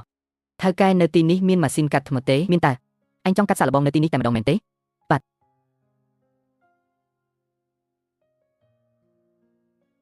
ចំពេលមនុស្សកំពុងច្រើនផងកាត់រួចចាំមើលថាមាននរណាថ្លៃត្រូវខ្ញុំនឹងលក់យកលុយសុទ្ធតែម្ដងលោកប្រធានសមាគមមើលទៅដូចជាយុវជនកាលពីម្សិលមិញអញ្ចឹងពួកឯងចាំខ្ញុំនៅខាងក្រៅចុះខ្ញុំចង់ដើរមើលម្នាក់ឯងបន្តិចបាទមានគេកាត់ថ្មទៀតហើយមិនដឹងថាលើកនេះកាត់ចេញជាស្អីខ្លះទេថ្មនៅតំបន់សំណល់ 9-10 ដុំសុទ្ធតែរបស់ឥតប្រយោជន៍ហើយម្យ៉ាងទៀតមើលសម្ពកក្រៅទៅវាមិនអាក្រក់ខ្លាំងពេកទេមែនទេមិននឹកស្មានថាជាថ្មចេញពីតំបន់សំណល់សោះតើបងប្រុសម្នាក់នេះមិនចេះមើលថ្មទេហើយនៅមានមនុស្សយកថ្មបែបនេះមកកាត់សាកល្បងទៀតមើលថ្មពីរដុំនេះទៅគ្មានភាពតាក់ទាញសោះសូម្បីតែស្នាមឆ្នូតឬពណ៌ក៏គ្មានអីប្លែកដែរច្បាស់ជាថ្មអត់ប្រយោជន៍ហើយចេញហើយមិនគួរឲ្យជឿថាចេញត្បូងមែនមិននឹងអាចទៅរួចវត្ថុធាតុដើមបែបនេះក៏អាចកាត់ចេញជាត្បូងបានដែរព្រះអើយវាជាត្បូងមរកតដែលមានពណ៌បៃតងពេញដុំតែម្ដងមើលពណ៌បៃតងនិងពន្លឺរបស់វាចុះខ្ញុំមើលទៅតម្លៃរបស់វាបូករួមគ្នាយ៉ាងហោចណាស់ក៏ 5 លានយួនដែរប៉ុណ្ណឹងក៏រំភើបបាត់ទៅហើយខ្ញុំនៅមានមួយដុំទៀតដែលថ្លៃជាងនេះណាហឹមក្មួយប្រុសដុំថ្មមួយនេះពូហ៊ានឲ្យ 4 លាន 5 សែនយួនតើឯងលក់ទេ4 លាន 5 សែនក្មួយប្រុសអញហេងធំហើយលើកនេះអ្នកទាំងអស់គ្នាកុំទាន់អើប្រញាប់ពេកអីចាំកាត់មួយដុំទៀតរួចសិនចាំអ្នកទាំងអស់គ្នាថ្លៃតាមក្រោយថៅកែជួយកាត់ដុំមួយទៀតនេះឲ្យខ្ញុំផងបាទបានភ្លាមដុំទី2នេះមើលទៅសម្បកវាកាន់តែក្រើមជាងមុនទៅទៀតប្រហែលជាមិនចេញត្បូងទៀតទេដឹងចេញទៀតហើយវាជាត្បូងមរកតពណ៌បៃតងខ្ចីវាគឺជាប្រភេទកំពូលត្បូងពណ៌ស្រស់ឆើតឆាយហើយកម្រិតពន្លឺក៏ខ្ពស់ទៀតតម្លៃនៅលើទីផ្សារយ៉ាងហោចណាស់ក៏លើសពី 20 លានយួនដែរមិននឹកស្មានថាចេញត្បូងទៀតសោះមើលទៅប្អូនប្រុសម្នាក់នេះពិតជាមានសមត្ថភាពមែនពិតជាមនុស្សពូកែរកបានកម្រមែនរួចរាល់ហើយអ្នកទាំងអស់គ្នាអាចឲ្យតម្លៃបានត្បូងមរកតដុំធំបែបនេះមិនងាយនឹងបានឃើញឡើយប្អូនប្រុសថ្មទាំងពីរដុំនេះខ្ញុំយកទាំងអស់ខ្ញុំឲ្យ 25 លានយួនតើអញយកយ៉ាងណា25 លានចង់បានថ្មទាំងពីរដុំនេះមែនទេខ្ញុំឲ្យ 28 លានយួនការភ្នាល់ត្បូងនេះរកលុយបានលឿនជាងលក់របស់បុរាណឆ្ងាយណាស់ប៉ុន្តែតម្លៃនេះមើលទៅដូចជានៅមិនទាន់ដល់កម្រិតនៅឡើយខ្ញុំឲ្យ 32 លានយួនតើនេះជាតម្លៃខ្ពស់បំផុតហើយមែនទេតម្លៃនេះក៏រាប់ថាប្រហាក់ប្រហែលនឹងតម្លៃពិតដែរលោកម្ចាស់អញ្ចឹងថ្មទាំងពីរដុំនេះខ្ញុំឲ្យ 50 លានយួនលោកឈិនពួកយើងបានជួបគ្នាទៀតហើយហ៎ធាតុត្រជាក់នៅលើខ្លួនស្ត្រីម្នាក់នេះនៅមិនទាន់ធូរស្រាលច្រើនឡើយលើសពីនេះនៅក្នុងសរសៃឈាមនៅមានឆ្នូតខ្មៅថែមទៀតនេះគឺជាការត្រូវថ្នាំពុលសមាគមជូទីងកំពុងចាត់ការអ្នកមិនពាក់ព័ន្ធទាំងអស់ឆាប់ចេញទៅឲ្យអស់ទៅបើមិនចេញទេលទ្ធផលយ៉ាងណាទទួលខុសត្រូវខ្លួនឯងទៅ Leave Hey Pa តើអញមកទីនេះធ្វើអីអញហ៊ានចូលមកក្នុងទឹកដីរបស់ខ្ញុំទាំងគ្មានការអនុញ្ញាតផងមែនទេប្រហែលជាអញចង់ងាប់ហើយពួកយើងមកនេះភ្លាមហាពួកវាឡើងមកអស់ហើយលោកប្រធានអាហ៊ូវាបានក្បត់លោកហើយមនុស្សរបស់យើងត្រូវបានវាយកទៅអស់ហើយលោកប្រធានហេអាហ៊ូអាមនុស្សស៊ីជំរកឯងលោកប្រធានប្រណីចំពោះឯងមិនតិចទេឯងបែរជាហ៊ានក្បត់គាត់ទៅវិញអ្នកដែលយល់ពីកាលៈទេសៈទើបជាអ្នកខ្លាំងតើហៅថាក្បត់យ៉ាងម៉េចទៅឈិនណានអ្នកនាងអង្គុយលើតំណែងប្រធាននេះប៉ុន្មានឆ្នាំមកនេះអ្នកនាងតាមរដ្ឋបិទពួកយើងគ្រប់បែបយ៉ាងពួកយើងទ្រាំឆ្អែតហើយគ្រាន់តែជាស្រីម្នាក់មិនសមនឹងអង្គុយលើតំណែងមួយនោះតតែសោះអ្នកនាងមិនសមទេមិនសមតតែសោះ Leave Hey Pa កុំមកនិយាយយកត្រូវឲ្យខ្លួនឯងពេកអីឯងគ្រាន់តែចង់ដណ្ដើមអំណាចនិងផលប្រយោជន៍ដើម្បីបំពេញចិត្តគំនិតដ៏ស្មោកគ្រោករបស់ឯងតែប៉ុណ្ណោះថ្ងៃនេះវាជារឿងគំនុំរវាងខ្ញុំនិងឯងលែងគាត់ឲ្យទៅរឿងនេះមិនពាក់ព័ន្ធនឹងគាត់ទេលែងវាទៅមែនទេហះយកសពទៅកាត់ស្មៅត្រូវកាត់ទាំងឬម្នាក់នេះធ្វើការមិនដែលទុកគ្រោះថ្នាក់នៅថ្ងៃក្រោយឡើយទាំងអ្នកនាងនិងអាប្រុសមុខស្នៅក្បែរនេះសុទ្ធតែត្រូវទុកជីវិតនៅទីនេះទាំងអស់អញ្ចឹងចាំមើលថាឯងមានសមត្ថភាពដល់ថ្នាក់នឹងឬអត់ហាប្រធានឈិនអ្នកនាងមិនអីទេមែនទេខ្ញុំមិនអីទេមកពីខ្ញុំធ្វេសប្រហែសពេករឿងនៅថ្ងៃនេះគឺខ្ញុំជាអ្នកនាំទុកទោសដល់លោកហើយនៅធ្លាក់ខ្លួនដល់ណាទៀត នាំគ្នាឡើងទៅ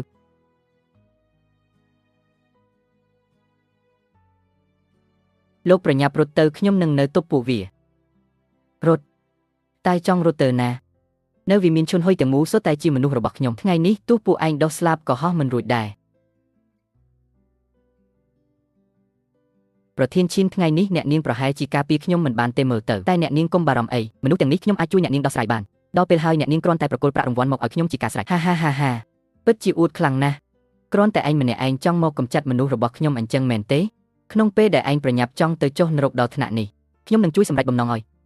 យកឯងធ្វើជាចំណីដើមមុនគេតែម្ដងមិនទាន់ដឹងថានរណារស់នរណាងាប់នៅឡើយទេពួកយើងឡើងទៅសម្រាប់អាម្នាក់នេះឲ្យខាងតែបានយ៉ាអូយអាយ៉ាអូយមិនក៏អាចទៅរួចវាមិនពិតទេតើឯងជានរណាឲ្យប្រកាសខ្ញុំជាឯងអញហ៊ានប៉ះខ្ញុំមែនទេខ្ញុំគឺជាប្រធានសមាគមនាខ្មៅណា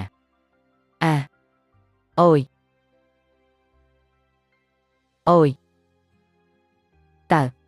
តើឯងប្រើវិជាគុណស្អីហ្នឹងហើយអ្វីបានជាសាហាវនឹងខ្លាំងពូកែដល់ថ្នាក់នេះគ្រាន់តែជាវិជាគុណធម្មតាប៉ុណ្ណោះមិនមានអីប្លែកទេប៉ុន្តែ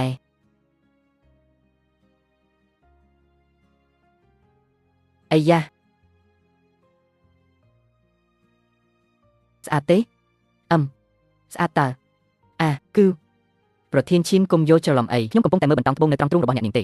មុននេះអ្នកនាងក្អួតឈាមខ្ញុំសង្ស័យថាវាមានជាប់ពាក់ព័ន្ធនឹងបន្តោងត្បូងមួយនេះលោកប្រធានបន្តោងនេះគឺជាបន្តោងដែលអ្នកនាងពិបាករកបានណាស់ណា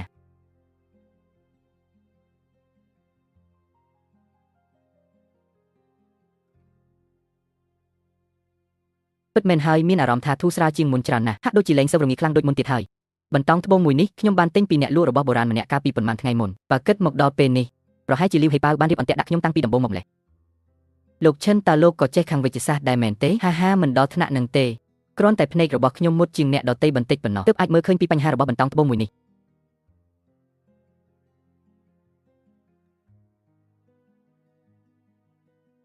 លោកឈិនលុយបានផ្ទេរទៅឲ្យលោកហើយរីសឹបរយពាន់ម៉ឺន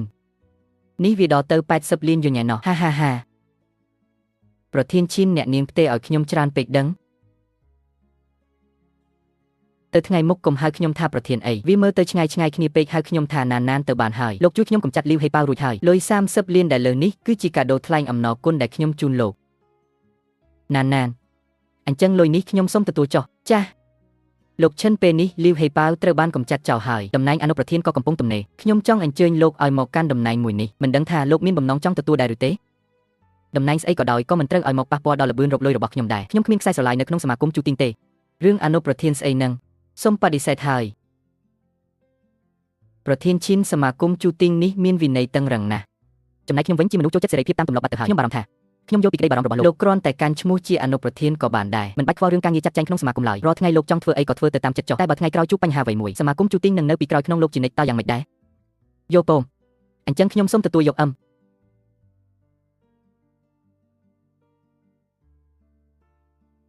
នេះគឺជាត្រាបញ្ជីជូទីង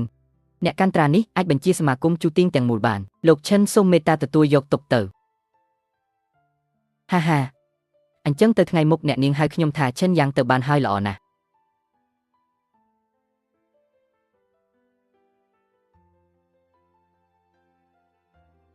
ណានខ្ញុំមានការបន្តិចខ្ញុំសូមលាសិនហើយណាចាស់សំណាងល្អ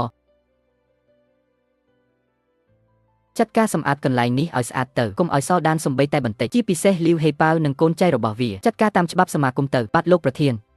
តែហេតុអ្វីបានជាលោកស្រីប្រកល់ត្រាបញ្ជីជូទីងទៅឲ្យឈិនយ៉ាងអញ្ចឹង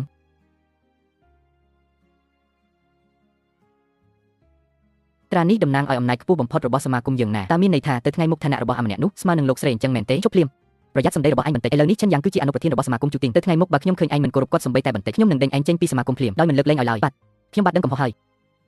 ខ្ញុំបាទនឹងអនុវត្តតាមបញ្ជាគ្រាន់តែខ្ញុំបាទពិតជាមិនយល់មែនថាហេតុអ្វីលោកស្រីផ្ដល់ឋានៈខ្ពស់ដល់ឈិនយ៉ាងថ្នាក់នេះតើលោកស្រីពិតជាពេញចិត្តគាត់មែនទេ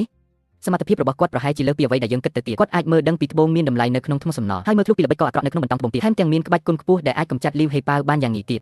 មនុស្សបែបនេះតើឲ្យខ្ញុំមិនប្រឹងតាក់ទាញមកក្បែរខ្លួនយ៉ាងម៉េចទៅខ្ញុំពិតជាកោតសរសើរគាត់ខ្លាំងណាស់គ្រាន់តែពេលនេះក្នុងចិត្តគាត់ហាក់ដូចជាមានម្ចាស់បាត់ទៅហើយ តែមិនអីទេផ្លូវនៅវិញឆ្ងាយទៀតបើខ្ញុំបង្ហាញភាពស្និទ្ធស្នាលជ្រុលពេកវានឹងធ្វើឲ្យខ្ញុំបាត់បង់ម្ចាស់ការលើខ្លួនឯងទៅវិញខ្ញុំជឿជាក់ថាមានថ្ងៃណាមួយខ្ញុំនឹងធ្វើឲ្យគាត់ស្ម័គ្រចិត្តមកជួយការងារខ្ញុំឲ្យខាងតែបានមានការអីមែនទេឈីនសៀនហេតុអីបានជាតែមកខ្ញុំអញ្ចឹងចង់មកទទួលខុសត្រូវលើរូបខ្ញុំមែនទេឥឡូវនេះលោកណេណាឈិនយ៉ាងខ្ញុំនៅសួនជូចិន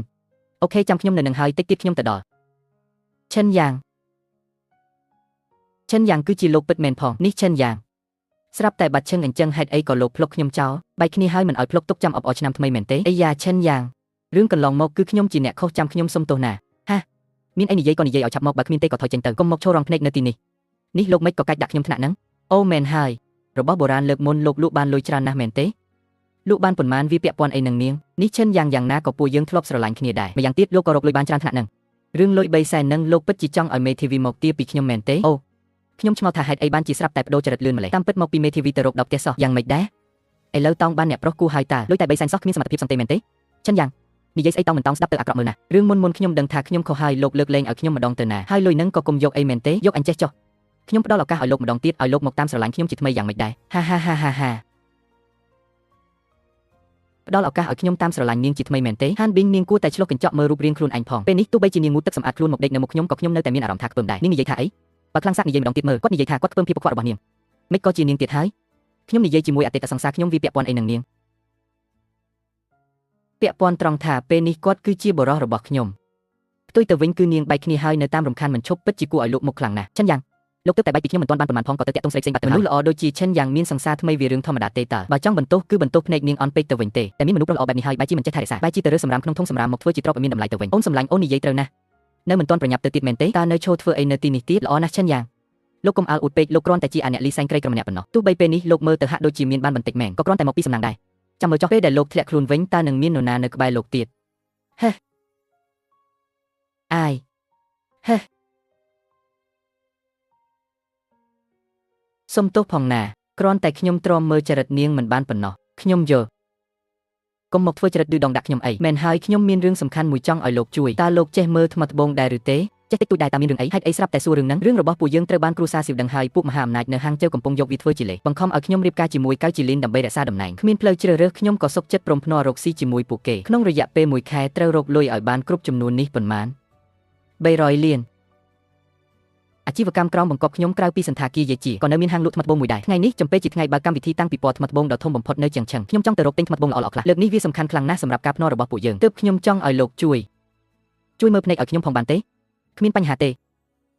ពីពណ៌ថ្មត្បូងធំបំផុតនៅជាងឆឹងមែនទេកន្លែងនោះប្រកាសជាមានថ្មល្អៗច្រើនមិនខានធ្វើបែបនេះមិនត្រឹមតែជួយឈីនសៀនមើលថ្មបានទេខ្ញុំក៏អាចឆ្លៀតរករបស់ល្អឲ្យខ្លួនឯងបានដែរប្រសើរជាងដើររកតាមហាងម្ដងមួយនៅតាមផ្លូវនេះប្រសិទ្ធភាពគឺខ្ពស់ជាងឆ្ងាយណាស់ឆ្លៀតឱកាសនេះបង្កើនទ្រព្យសម្បត្តិខ្លួនឯងថែមទៀតតែម្ដង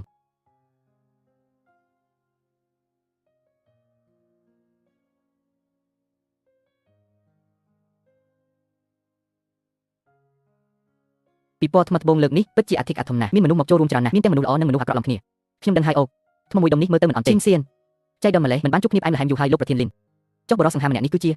គឺលោកឈិនយ៉ាងគាត់គឺជាគ្រូមើលថ្មត្បូងដែលខ្ញុំបានអញ្ជើញមកតាមពិតជាលោកគ្រូឈិនសោះពិតជាមានការរាប់អានណាស់លោកប្រធានលីនសរសើរហួសហើយមែនហើយឈីនសៀនអ្នកដឹងទេឮថាខ្សែកត្បូងឡានធានដែលព្រះនាងម្ចាស់សម័យរាជវង្សស៊ុយធ្លាប់ពាក់ថ្ងៃនេះនឹងត្រូវយកមកដាក់តាំងបង្ហាញនៅទីនេះមិនដឹងថាអ្នកមានចំណាប់អារម្មណ៍ទៅមើលជាមួយគ្នាដែរឬទេខ្ញុំចង់ស្ដាប់យោបល់របស់អ្នកបន្តិចឈីនសៀនអញ្ចឹងអ្នកនាងនិងលោកប្រធានលីនទៅមុនចុះខ្ញុំសុំដើរមើលនៅទីនេះម្នាក់ឯងសិនល្អណាស់តោះយើងទៅមិនអន់ទេតាមើលដុំនេះមើល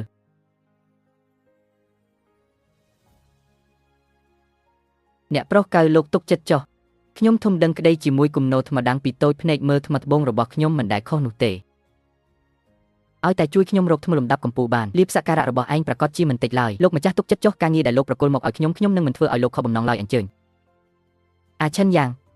មិនក៏ឯងនៅទីនេះដែរតើកន្លែងនេះជាកន្លែងដែលឯងគួរមកដែរមែនទេមិនក៏ជានាងទៀតហើយតើមិនលែងដូចខ្មោចលងអញ្ចឹង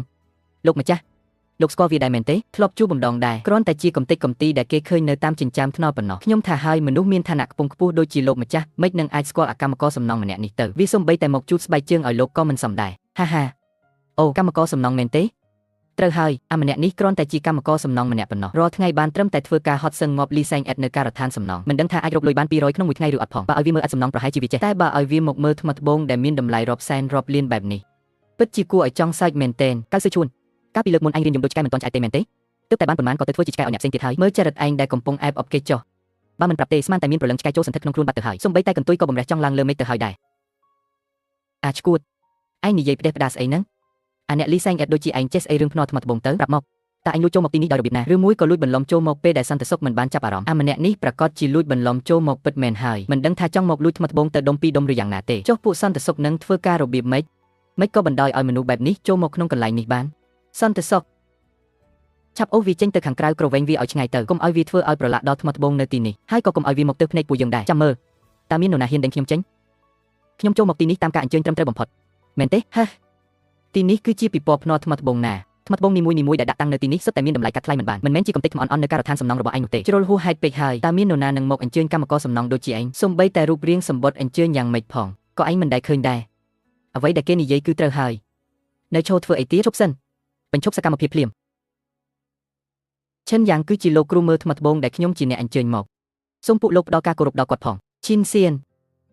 តើអ្នកនាងលេងសើចមិនទាន់ចប់ទៀតមែនទេទោះបីជាអ្នកនាងចង់បដិសេធខ្ញុំក៏មិនចាំបាច់ទៅរកអាមនុស្សអន់ម្នាក់នេះមកសម្ដែងធ្វើជាគ្រូអីដែរវាគ្រាន់តែជាកម្មករសំណង់ម្នាក់តើវាចេះស្អីរឿងភ្នាល់ថ្មត្បូងមួយជីវិតវានេះប្រហែលជាមិនដែលឃើញថ្មត្បូងពិតប្រាកដយ៉ាងម៉េចផងដឹងសម្ដែងមែនទេកៅជាលីនមើលទៅលោកហាក់ដូចជានៅមិនទាន់យល់ច្បាស់ពីសមត្ថភាពពិតរបស់ឈិនយ៉ាងនៅឡើយទេហេសមត្ថភាពមែនទេអាម្នាក់នឹងមានសមត្ថភាពស្អីទៅសមត្ថភាពលីសែងអេតបានលឿនជាងគេឬលីបានច្រើនជាងគេមែនទេហាត្រូវហើយអ្នកនាងសៀវអាម្នាក់នឹងគ្រាន់តែជាអ្នកលីអត់ថោខ្វាក់ម្នាក់ប៉ុណ្ណោះអ្នកនាងកុំចាញ់បោកវាអីទីនេះមានចំណែកឲ្យអញមកនិយាយដែរមែនទេឈិនសៀនអំបញ្ញមិញខ្ញុំឃើញថ្មល្អពីរបីដុំខ្ញុំនាំអ្នកនាងទៅមើលល្អឲ្យតែលោកថាជាថ្មល្អតម្លៃប៉ុន្មានក៏ខ្ញុំទិញដែរឈប់សិនអាំសៀននេះឈិនសៀនជាឈ្មោះដែលអញអាចហៅបានតាមចិត្តមែនទេនាងគឺជាគូដណ្ដឹងរបស់ខ្ញុំកៅជាលីនប្រយ័ត្នសម្ដីលោកបន្តិចល្អណាស់សៀវឈិនសៀនហេអ្នកនាងថាអាម្នាក់នេះមានសមត្ថភាពមែនទេបើវាមានសមត្ថភាពមែនតើហ៊ានភ្នាល់ជាមួយពួកយើងដែរឬទេបើខ្ញុំចាញ់ខ្ញុំនឹងឲ្យលុយអ្នកនាង100លានតែបើពួកអ្នកនាងជាអ្នកចាញ់វិញត្រូវឲ្យអាម្នាក់នេះលុតជង្គង់ចុះក្រាបក្បាលសុំទោសខ្ញុំក្រាបរហូតតតែខ្ញុំពេញចិត្តទើបឈប់ព្រមខ្ញុំនឹងភ្នាល់ជាមួយលោកតែចង់ភ្នាល់បែបណានិយាយមកងាយទេពួកយើងម្នាក់ត្រូវរើសថ្មត្បូង3ដុំចេញពីក្នុងពិព័រណ៍នេះរួចយកមកវេះបង្ហាញនឹងវិតម្លៃនៅទីនេះតែម្ដងចាំមើលថាថ្មរបស់អ្នកណាមានតម្លៃខ្ពស់ជាងអ្នកណាដែលរកចំណេញបានច្រើនជាងអ្នកនោះជាអ្នកឈ្នះហ៊ានឬអត់ខ្ញុំភ្នាល់ជាមួយលោកប៉ុន្តែខ្ញុំសូមបន្ថែមលក្ខខណ្ឌមួយទៀតប្រាប់មកបើពួកយើងឈ្នះលោកត្រូវតែចុះហត្ថលេខាលើលិខិតលោកចៅការភ្ជាប់ពាក្យភ្លាមហើយចាប់ពីថ្ងៃនេះទៅមិនត្រូវលើកពាក្យថាគូដណ្ដឹងមកនិយាយនៅចំពោះមុខឈិនសៀនទៀតឡើយលោកម្ចាស់ទុកចិត្តចុះបើតាមភ្នែកមើលរបស់អាម្នាក់នេះទោះខ្ញុំបិទភ្នែករើសថ្ម3ដុំដោយចៃដន្យក៏នៅតែមានតម្លៃខ្ពស់ជាងថ្មដែលវាជ្រើសរើសដែរសង្ឃឹមថាឯងចាំសម្ដីដែលឯងនិយាយនៅថ្ងៃនេះឲ្យច្បាស់បើឯងចាញ់ខ្ញុំនឹងយកជីវិតឆ្កែរបស់ឯងខ្សឹបខ្សៀវស្អីហ្នឹងឬមួយក៏ពួកឯងខ្លាចរហូតចង់ដកថយបាត់ទៅហើយសម្ដីឥតប្រយោជន៍កុំមកធ្វើចរិតរកខ្ពស់នៅទីនេះអីចាំបន្តិចទៀតខ្ញុំនឹងធ្វើឲ្យឯងលុតជង្គង់ចុះចាំមើលថាឯងក្រាបក្បាលសុំទោសខ្ញុំរបៀបម៉េចខ្ញុំយល់ព្រមប៉ុន្តែខ្ញុំក៏មានលក្ខខណ្ឌមួយដែរបើលោកចាញ់យប់នេះលោកត្រូវទុកដែនខាងរបស់លោកនៅទីនេះហាមិនអីទេពួកយើងយល់ព្រមស្អីគេវាហ៊ានយល់ព្រមមែនទេវាមិនឈួតទេដឹងមិននឹងអាចទៅរួចទៅវាមិនចង់រស់ទេមែនទេអ្នកទាំងអស់គ្នាបានឮច្បាស់ហើយមែនទេលោកម្ចាស់កៅបានកំណត់ការភ្នាល់រួចហើយដើម្បីការពារកុំឲ្យគាត់ប្រែក្រឡាស់នៅពេលក្រោយសូមអ្នកទាំងអស់គ្នាជួយធ្វើជាសាក្សីឲ្យខ្ញុំផងខ្ញុំខ្លាចក្រែងមានមនុស្សខ្លះមិនរក្សាសម្ដីឈិនសៀនជឿជាក់លើខ្ញុំចុះពួកយើងនឹងឈ្នះជាមិនខានអ្នកទាំងអស់គ្នាដឹងទេអ្នកដែលនៅក្បែរលោកម្ចាស់កៅនោះគឺកូនប្រុសពើត្រកូលកៅស៊ឺឈួនត្រកូលកៅក៏មានឈ្មោះបោះសម្លេងខ្លះដែរក្នុងរង្វង់អ្នកលេងថ្មត្បូងលោកតាកៅត្រូវបានគេប្រសិទ្ធនាមថាកៅភ្នែកខ្មោចឬថាគាត់មើលថ្មមិនដែលខុសម្ដងណាឡើយកៅស៊ឺឈួនច្បាស់ជាទទួលបានការបង្រៀនផ្ទាល់ពីលោកតាកៅមិនខានភ្នែកមើលរបស់គេច្បាស់ជាមិនធម្មតាឡើយមើលទៅលោកម្ចាស់កៅលើកនេះច្បាស់ជាឈ្នះហើយអាម្នាក់នោះគ្មានឈ្មោះបោះសម្លេងអីសោះក្នុងរឿងត្បូងថ្មបែរជាហ៊ានយកដៃម្ខាងមកភ្នាល់គ្រាន់តែដើម្បីចង់ឈ្នះសម្ដីគ្នាពិតជាមិនឆ្លាតតតែសោះត្រូវហើយការភ្នាល់នេះដឹងលទ្ធផលបាត់ទៅហើយប្រហែលជាចង់បានមុខមាត់នៅចំពោះមុខអ្នកនាងសៀវទើបបានជាដាច់ចិត្តព្រមភ្នាល់ទាំងងងឹតងងុលបែបនេះខ្ញុំឮថាត្រកូលសៀវនិងត្រកូលកៅពិតជាធ្លាប់មានពាក្យអចាមអារាមរឿងភ្ជាប់ពាក្យមែនមិនចម្លែកទេដែលលោកម្ចាស់កៅតាមធ្វើបាបកំឡោះម្នាក់នោះមិនឈប់តាមពិតទៅគឺជាស្ត្រីស្នេហាជួបគ្នាសោះឈិនសៀនឃើញនៅបើអ្នកនាងព្រមនិយាយផ្អែមល្ហែមដាក់ខ្ញុំបន្តិចហេហើយយល់ព្រមតាមការភ្ជាប់ពាក្យរបស់យើងដោយស្ម័គ្រចិត្តខ្ញុំអាចនឹងលើកលែងជីវិតឲ្យវាបានហាដកដៃខ្វាក់របស់លោកចេញទៅឲ្យតែមានខ្ញុំនៅទីនេះថ្ងៃនេះអ្នកដែលត្រូវចាញ់ប្រកាសជាពួកលោកឯងចង់ងាប់មែនទេហ៊ានរុញខ្ញុំហើយថែមទាំងនិយាយអួតអាងថាពួកយើងនឹងចាញ់ទៀតមែនទេហេចង់រកខ្មោចមែនទេនិយាយស្អីហ្នឹងបើចង់ភ្នាល់ក៏ភ្នាល់ទៅកុំខាត់ពេលវេលាយូរអីឯងទៅរើសថ្មរបស់ឯងទៅទុកចិត្តចុះលោកម្ចាស់កៅបង្ហាញសមត្ថភាពឲ្យខ្ញុំមើលចុះ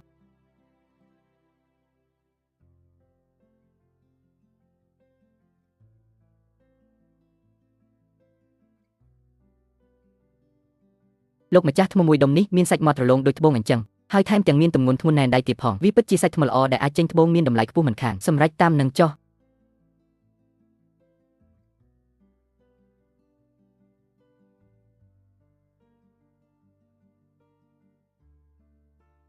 យើងយក3ដុំនេះ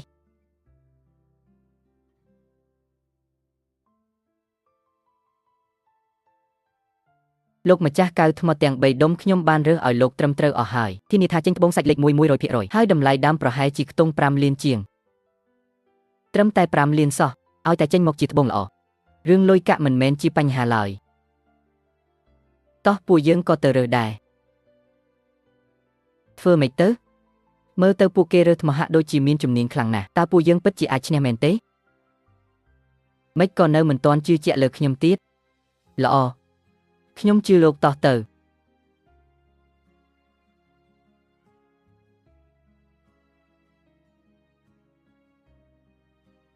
ពណ៌បែបនេះគឺជាត្បូងពណ៌បៃតងចាប់ពត់ដូចជាចូលមកក្នុងសម្បុកត្បូងចាប់ពត់អញ្ចឹងចុះថ្មពីរ3ដុំនេះលក់យ៉ាងម៉េចដែរលោកម្ចាស់ថ្មនៅតំបន់បញ្ចុះតម្លៃនេះសុទ្ធតែជាកំទេចធម្មតានៅសល់ពីគេរើសចេញទេពួកយើងលក់តម្លៃស្មើគ្នាគឺ30000ក្នុងមួយដុំមិនបាច់ថ្លៃទេល្អអញ្ចឹងខ្ញុំយកទាំង3ដុំនេះឈិនយ៉ាងទាំងនេះសុទ្ធតែជាកំទេចថ្មទេតើលោកច្បាស់ហើយមែនទេថាជ្រើសយករបស់ទាំងនេះល្អខ្ចប់យកទាំងអស់ទៅ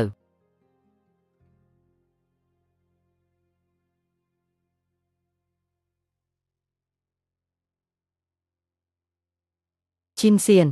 របស់ដែលខ្ញុំរើសសុទ្ធតែជាថ្មល្អចាំបន្តិចទៀតអ្នកនាងចាំមើលភាពភ្ញាក់ផ្អើលចុះហឺអាអ្នកធ្វើការសំណងសំបីតែធ្វើពុតក៏មិនសមដែរមើលថ្មត្បូងសំបីតែដៃក៏មិនប៉ះថ្មផងគ្រាន់តែមើលនឹងភ្នែកទទេក៏ដឹងបាត់ទៅហើយមែនទេពិតជាសម្ដែងមិនសមតតែសោះឈប់និយាយឥតប្រយោជន៍ជាមួយវាទៅមកយកថ្មរបស់ពួកយើងទៅវះបង្ហាញទៅ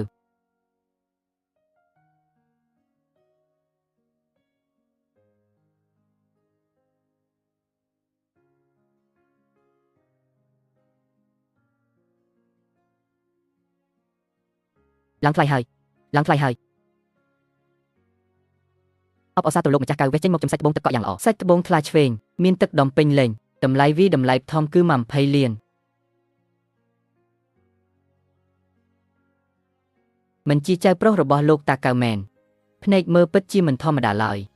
មិននឹកស្មានថាអាចវេះចេញត្បូងសាច់ទឹកកកតម្លៃ20លានបានសោះអ្នកជំនាញចេញដៃដឹងតែមានរបស់ល្អហើយខាងលោកម្ចាស់កៅបើកឆាកភ្លាមខ្លាំងបែបនេះមើលទៅការភ្នាល់នេះច្បាស់ជាឈ្នះដាច់បាត់ទៅហើយចំណែកយុវជនម្នាក់នោះច្បាស់ជាស៊ុយធំមិនខាន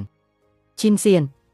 ខ្ញុំប្រាប់អ្នកនាងយូរហើយកុំឲ្យចាញ់បោកសម្ដីអួតអាងរបស់អាម្នាក់នេះឥឡូវអ្នកនាងយល់ច្បាស់ហើយមែនទេពួកយើងនឹងវាគឺខុសគ្នាដូចមេឃនឹងដីអញ្ចឹងសូម្បីតែអ្នកតាមកន្ទុយលេខរងបំផុតនៅក្បែរខ្ញុំក៏អាចរើសបានសាច់ត្បូងទឹកកកដ៏មានតម្លៃបែបនេះដែរតើឯងយកស្អីមកប្រៀបជាមួយខ្ញុំពិតមែនហើយលោកម្ចាស់កៅលោកកុំអាលអួតលើខ្លួនឯងពេកបើខ្ញុំចាំមិនខុសទេនេះទើបតែវះថ្មដំបងគេប៉ុណ្ណោះការភ្នាល់របស់ពួកលោកគឺគិតលើតម្លៃសរុបនៃថ្មទាំង3ដុំឥឡូវមកនិយាយរឿងឈ្នះចាញ់មើលទៅហាក់ដូចជាលឿនបន្តិចហើយដឹងត្រូវហើយគ្រាន់តែវះបានសាច់ត្បូងទឹកកកមួយដុំសោះក៏ស្មានថាខ្លួនឯងឈ្នះដាច់បាត់ទៅហើយពិតជាគួរឲ្យអស់សំណើចមែនស្អីគេអាអ្នកសំណងដូចឯងស្គាល់ថាអ្វីទៅជាសាច់ត្បូងទឹកកកដែរមែនទេអាសាច់ទឹកកកនឹងគឺជាប្រភេទត្បូងកម្រិតកម្ពស់ក្នុងចំណោមត្បូងទឹមលើកលែងតែឯងអាចវះចេញត្បូងបៃតងចាប់ពត់ក្នុងរឿងព្រេងនិទានមកចោះបើមិនអញ្ចឹងទេពួកឯងចាញ់ដាច់ហើយហេលោកនិយាយត្រូវចំចំណុចមែនថ្ម3ដុំដែលខ្ញុំរើនេះសុទ្ធតែជាត្បូងបៃតងចាប់ពត់ទាំងអស់ហេឈិនយ៉ាងឯងកាយឈួតអីមែនទេគេនិយាយថាចេញបៃតងចាប់ពត់ដល់ទៅ3ដុំផងបើឯងពិតជាវះចេញបៃតងចាប់ពត់3ដុំមែននោះខ្ញុំនឹងលុតជង្គង់ហែងថាលោកតាភ្លាមអូល្អណាស់ចៅសម្លាញ់លោកតានឹងចាំមើលចៅបង្ហាញភាពពុតញ្ញោចំពោះដាណាហាហាឯងជប់និយាយឥតប្រយោជន៍ជាមួយពួកវាទៅមកវះថ្មដែលនៅសល់របស់ពួកយើងឲ្យអស់ទៅខ្ញុំចង់ឲ្យពួកវាចាញ់ទាំងអស់ចិត្ត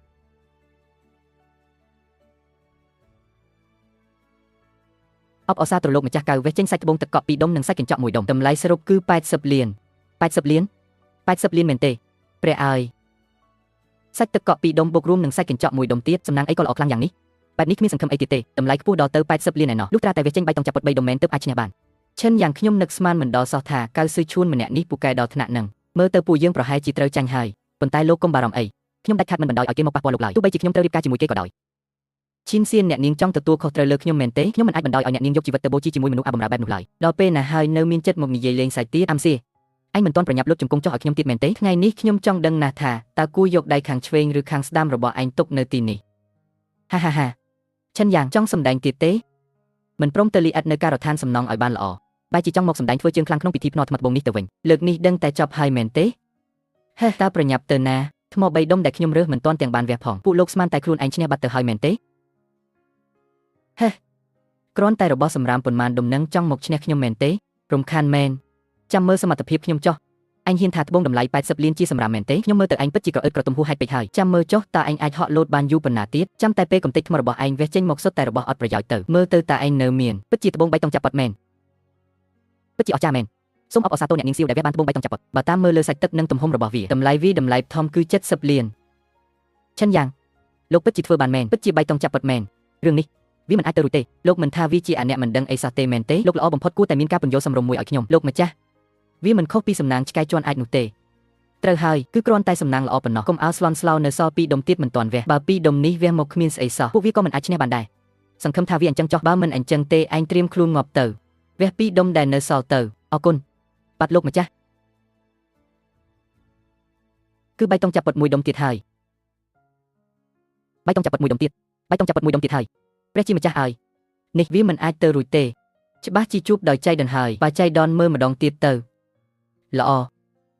នេះក៏នៅតែជា3តង់ចាប់ប៉ុត3តង់ចាប់ប៉ុតដល់ទៅ3ដុំតម្លៃសរុបវាតម្លៃថងគឺ300លានវ៉ាស្អីគេ300លានមែនទេវាមិនអាចទៅរួចទេរឿងនេះវាមិនអាចទៅរួចជាដាច់ខាតនេះច្បាស់ជារបស់ខ្លាំងខ្លាយហើយគឺពួកឯងត្រូវរយគ្នាដើម្បីមកបោកប្រាស់ខ្ញុំមែនទេវាជាការភូតកុហករបស់ខ្លាំងខ្លាយទាំងអស់កៅស៊ឺឈួន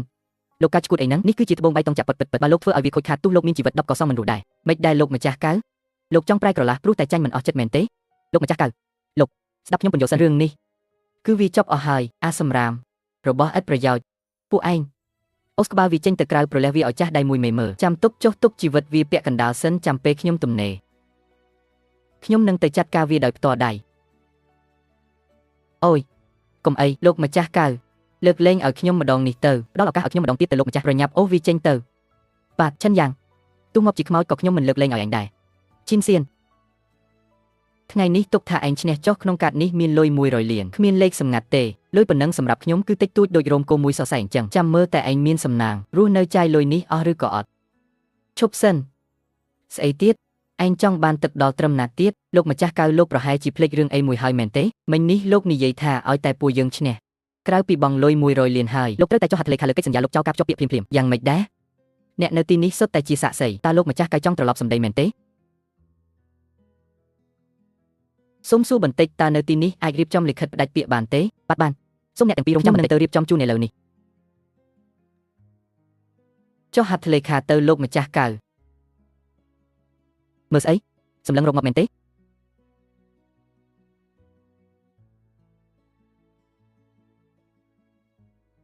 អាំសៀអញចាំទុកចុះការជាចាប់ថ្ងៃនេះកៅសៀនយូនឹងកត់ត្រាទុកក្នុងបញ្ជីថ្ងៃក្រោយខ្ញុំនឹងធ្វើឲ្យអញដឹងដៃមិនខានខ្ញុំនឹងធ្វើឲ្យអញសងការប្រមាថថ្ងៃនេះមកវិញរាប់ពាន់រាប់ម៉ឺនដងតើអញជាស្អីគេឲ្យប្រកាសទៅគឺ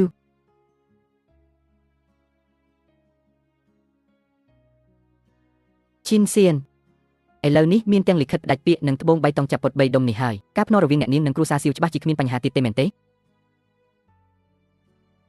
ត្បូង3តង់ចាប់ពុតទាំង3ដុំនេះមានតម្លៃមហាសាលណាស់លោកបានជួយឲ្យខ្ញុំឈ្នះការភ្នាល់រួចហើយរបស់ទាំងនេះខ្ញុំមិនហ៊ានទទួលយកឡើយប្រាប់ឲ្យទទួលក៏ទទួលទៅយ៉ាងណាក៏ដោយឥឡូវនេះអ្នកនាងគឺជាមនុស្សស្រីរបស់ខ្ញុំហើយខ្ញុំធ្វើរឿងប៉ុណ្ណឹងជូនអ្នកនាងវាក៏ជារឿងធម្មតាដែររឿងហ្នឹងអញ្ចឹងខ្ញុំសូមទទួលយកចុះណាខ្ញុំត្រូវត្រឡប់ទៅផ្ទះមួយផ្លែតដើម្បីទៅចាត់ការរឿងលោកចៅការរៀបការនឹងរឿងត្បូង3តង់ចាប់ពុតនេះអូត្រូវហើយកៅសៀនយូម្នាក់នោះជាមនុស្សពីលណាស់ខ្ញុំបារម្ភថាគេនឹងប្រើល្បិចដាក់លោកត្រូវតែប្រុងប្រយ័ត្នឲ្យមែនទែនណាល្អហើយការរំពឹងលើសំណាងនៃការភ្នាល់ថ្មត្បូងបែបនេះវាមិនមែនជាផែនការយូរអង្វែងទេដើម្បីអាចឈរជើងឲ្យជាប់ក្នុងទីក្រុងជាងឆឹងនិងផ្ដួលត្រកូលកៅខ្ញុំត្រូវតែមានអាជីវកម្មផ្ទាល់ខ្លួនខ្ញុំអាចបើកហាងលក់វត្ថុបុរាណនិងត្បូងថ្មជារបស់ខ្លួនឯងបានតើដោយផ្អែកលើសមត្ថភាពរបស់ខ្ញុំច្បាស់ជាអាចរកលុយបានច្រើនមិនខានសុំទោសណាថៅកែខ្ញុំពិតជាមិនបានមើលមែនខ្ញុំពិតជាមិនបានតាំងចិត្តទេសំឡេងនេះមិនក៏ស្ដាប់ទៅសាំត្រជាម្លេះយេស៊ីផ្កាប្រចាំសាលាការរៀនវិទ្យាល័យតើនាងតូចគុំស្មានថាឲ្យតែស្អាតចង់ធ្វើអីតាមតែចិត្តបាននោះនេះគឺជាដបដាក់ថ្នាំហិតរបស់ពិតពីសម័យអធិរាជខាងស៊ីណាតម្លៃយ៉ាងហោចណាស់ក៏100,000ដែរថ្ងៃនេះនាងត្រូវតែសង្លុយខ្ញុំចង់មកបដិសេធមិនទទួលខុសត្រូវមែនទេគុំសង្ឃឹមថៅកែកណ្ដាលវាច្បាស់ក្រឡែតបែបនេះលោកហ៊ានមកបោកប្រាស់គេផងមែនទេឈិនយ៉ាងមិនក៏ជាលោកមិនអីទេចាំខ្ញុំជួយដោះស្រាយឲ្យអាំសៀកុំមកចេះដឹងរឿងគេ វាមិនមែនជារឿងរបស់ឯងទេមិនក៏ថាចេះដឹងរឿងគេខ្ញុំគឺជាមិត្តភក្តិរបស់នាងរបស់លោកមួយនេះមើលទៅដឹងតែជារបស់ចម្លងសម័យទំនើបច្បាស់ណាស់តម្លៃយ៉ាងច្រើនត្រឹមតែ20យួនប៉ុណ្ណោះលោកក៏ហ៊ានមកកាត់ថ្លៃបោកគេដែរមែនទេអញជាស្អីគេគ្រាន់តែអាអ្នកក្រដូចឯងចេះមើលវត្ថុបុរាណដែរមែនទេកុំមកនិយាយផ្ដេសផ្ដាសរបស់ខ្ញុំនេះគឺជាស្នាដៃសម័យខាងស៊ីពិតមិនព្រមសារភាពមែនទេអូខេអញ្ចឹងខ្ញុំនឹងប្តឹងប៉ូលីសឈប់កុំអីប្អូនប្រុសខ្ញុំទើបតែបើកទ្វាររកស៊ីបើហៅប៉ូលីសមកវាមិនសូវហុងស៊ុយទេយើងមានអីមកជជែកគ្នាស្រួលទៅនិយាយគ្នាស្រួលបានតើយកពងលោកជាអ្នកនិយាយខ្លួនឯងទេណាអញ្ចឹងលោកប្រាប់មកតើរបស់នេះតម្លៃប៉ុន្មានប្អូនប្រុសឲ្យលោកមើលចុះថ្ងៃនេះខ្ញុំទើបតែបើកឆាករបស់ក៏ត្រូវបែកបាត់ទៅហើយវាពិតជាស៊ុយខ្លាំងណាស់លោកមើលអញ្ចេះវិញបានទេលោកជួយមើលរបស់នៅលើតុខ្ញុំតាមចិត្តទៅបើមានរបស់ណាត្រូវចិត្តចាំយើងគិតលុយរួមគ្នាទាំងអស់តែម្ដងតម្លៃច្បាស់ជាអាចជជែកគ្នាបានចាំពេលនោះខ្ញុំនឹងបញ្ចុះតម្លៃឲ្យលោកច្រើនបានអញ្ចឹងខ្ញុំសុំមើលបន្តិចចុះឈិនយ៉ាងលោកពិតជាចង់ទិញរបស់នៅទីនេះមែនទេមើលតែភ្នែកក៏ដឹងថាគាត់មិនមែនមនុស្សល្អដែរប្រយ័ត្នត្រូវគាត់បោកទៀតណាមិនអីទេគាត់បោកខ្ញុំមិនបានឡើយថៅកែឲ្យខ្ញុំដឹងថាពេលនេះរកស៊ីមិនសូវស្រួលទេលុយក៏ពិបាករកដែរតែខ្ញុំក៏ទើបតែជួលផ្ទះថ្មីដែរចង់បានរបស់របរថោកខ្លះយកទៅដេកផ្ទះបើលោកនិយាយបែបនេះទៅហើយអញ្ចឹងលោកជ្រើសរើសយក2 3មុខទៅអញ្ជើញមើលតាមសម្រួលអញ្ជើញសុទ្ធតែជារបស់អេតចាយឥតតម្លៃសោះនៅទីនេះគ្មានរបស់អីល្អសោះអញ្ចឹងធម្មតាខ្លាំងណាស់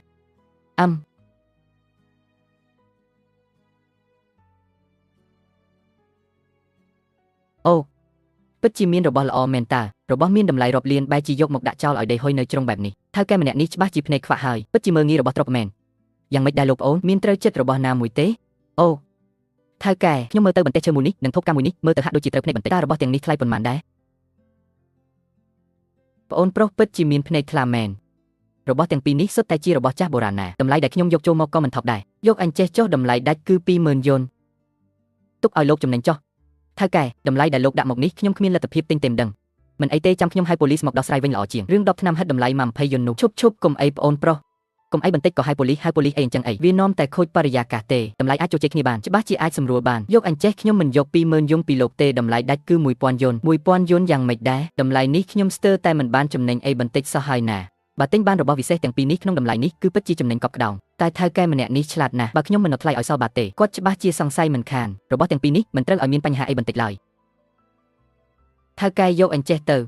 បូករួមទាំងរបស់មួយនេះទៀតទាំងអស់នឹង300យួនយ៉ាងម៉េចដែរ300យួនតិចពេកហើយសុំបន្ថែមបន្តិចទៀតមក800យួន800យួនទៅមិនបានទេមែនទេ800យួនលោកមើលរូបរាងខ្ញុំចុះតើដូចមនុស្សមានលុយ800យួនឲ្យលោកទេមិនអីទេខ្ញុំទៅរកប៉ូលីសមកដោះស្រាយវិញល្អជាងឈប់សិនប្អូនប្រុស300ក៏300ទៅលក់ឲ្យឯងចុះហើយរឿង10ឆ្នាំហិតនោះក៏មិនបាច់សងបន្ថែមទៀតដែរថ្ងៃនេះខ្ញុំពិតជាខាតបង់ធំធេងណាស់ហាបានចាំខ្ញុំវេលុយឲ្យលោកណាមករួចរាល់ហើយណាលោកប្អូនចាំខ្ញុំទៅវិចខ្ចប់ឲ្យ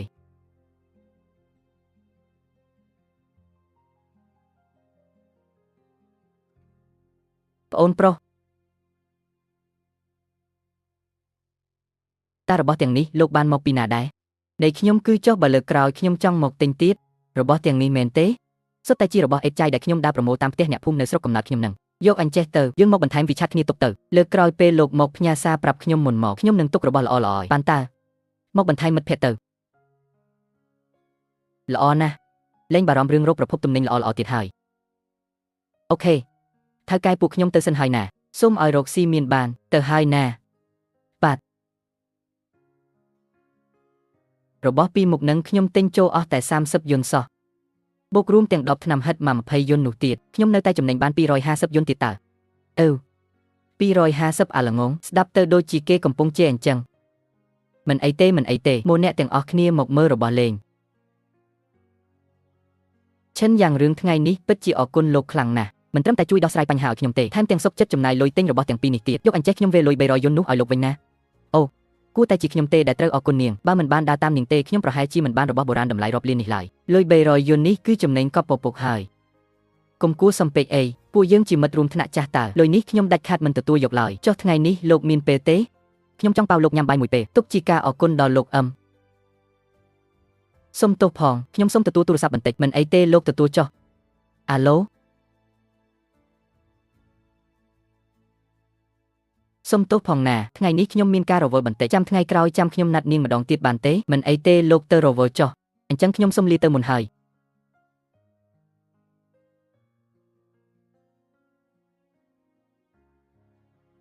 ថៅកែលីមិត្តតូចឈិនលោកមកហើយមែនទេកម្របានជប់ណាស់យ៉ាងម៉េចដែរលើកនេះយករបស់ល្អអីមកទៀតហើយពិតជាបានយករបស់ពិសេសពីមុខមកមែនចង់ឲ្យថៅកែលីជួយពិនិត្យមើលឲ្យបន្តិចប៉ុន្តែមុននឹងឲ្យមើលនោះខ្ញុំចង់ស៊ើបសួរពីហាងធានអ៊ីគឺរបស់លោកបន្តិចតើហាងនេះអាចទទួលទិញវត្ថុបុរាណក្នុងតម្លៃខ្ពស់បំផុតត្រឹមណាដែរមិត្តតូចឈិនមើលងាយហាងធានអ៊ីគឺរបស់ខ្ញុំពេកហើយហាងរបស់ខ្ញុំមានទំហំធំបំផុតនៅក្នុងវិថីវត្ថុបុរាណទាំងមូលនេះហើយក៏មានកម្លាំងហិរញ្ញវត្ថុរឹងមាំបំផុតដែរកុំថាឡើយត្រឹមវត្ថុបុរាណធម្មតាទោះបីជារបស់ពិតដែលមានតម្លៃរាប់សិបលានក៏ដោយខ្ញុំក៏អាចទទួលទិញបានភ្លាមៗដែរទូទាត់លុយសុទ្ធពេញថ្លៃដាច់ខាតមិនបង្អង់យូរឡើ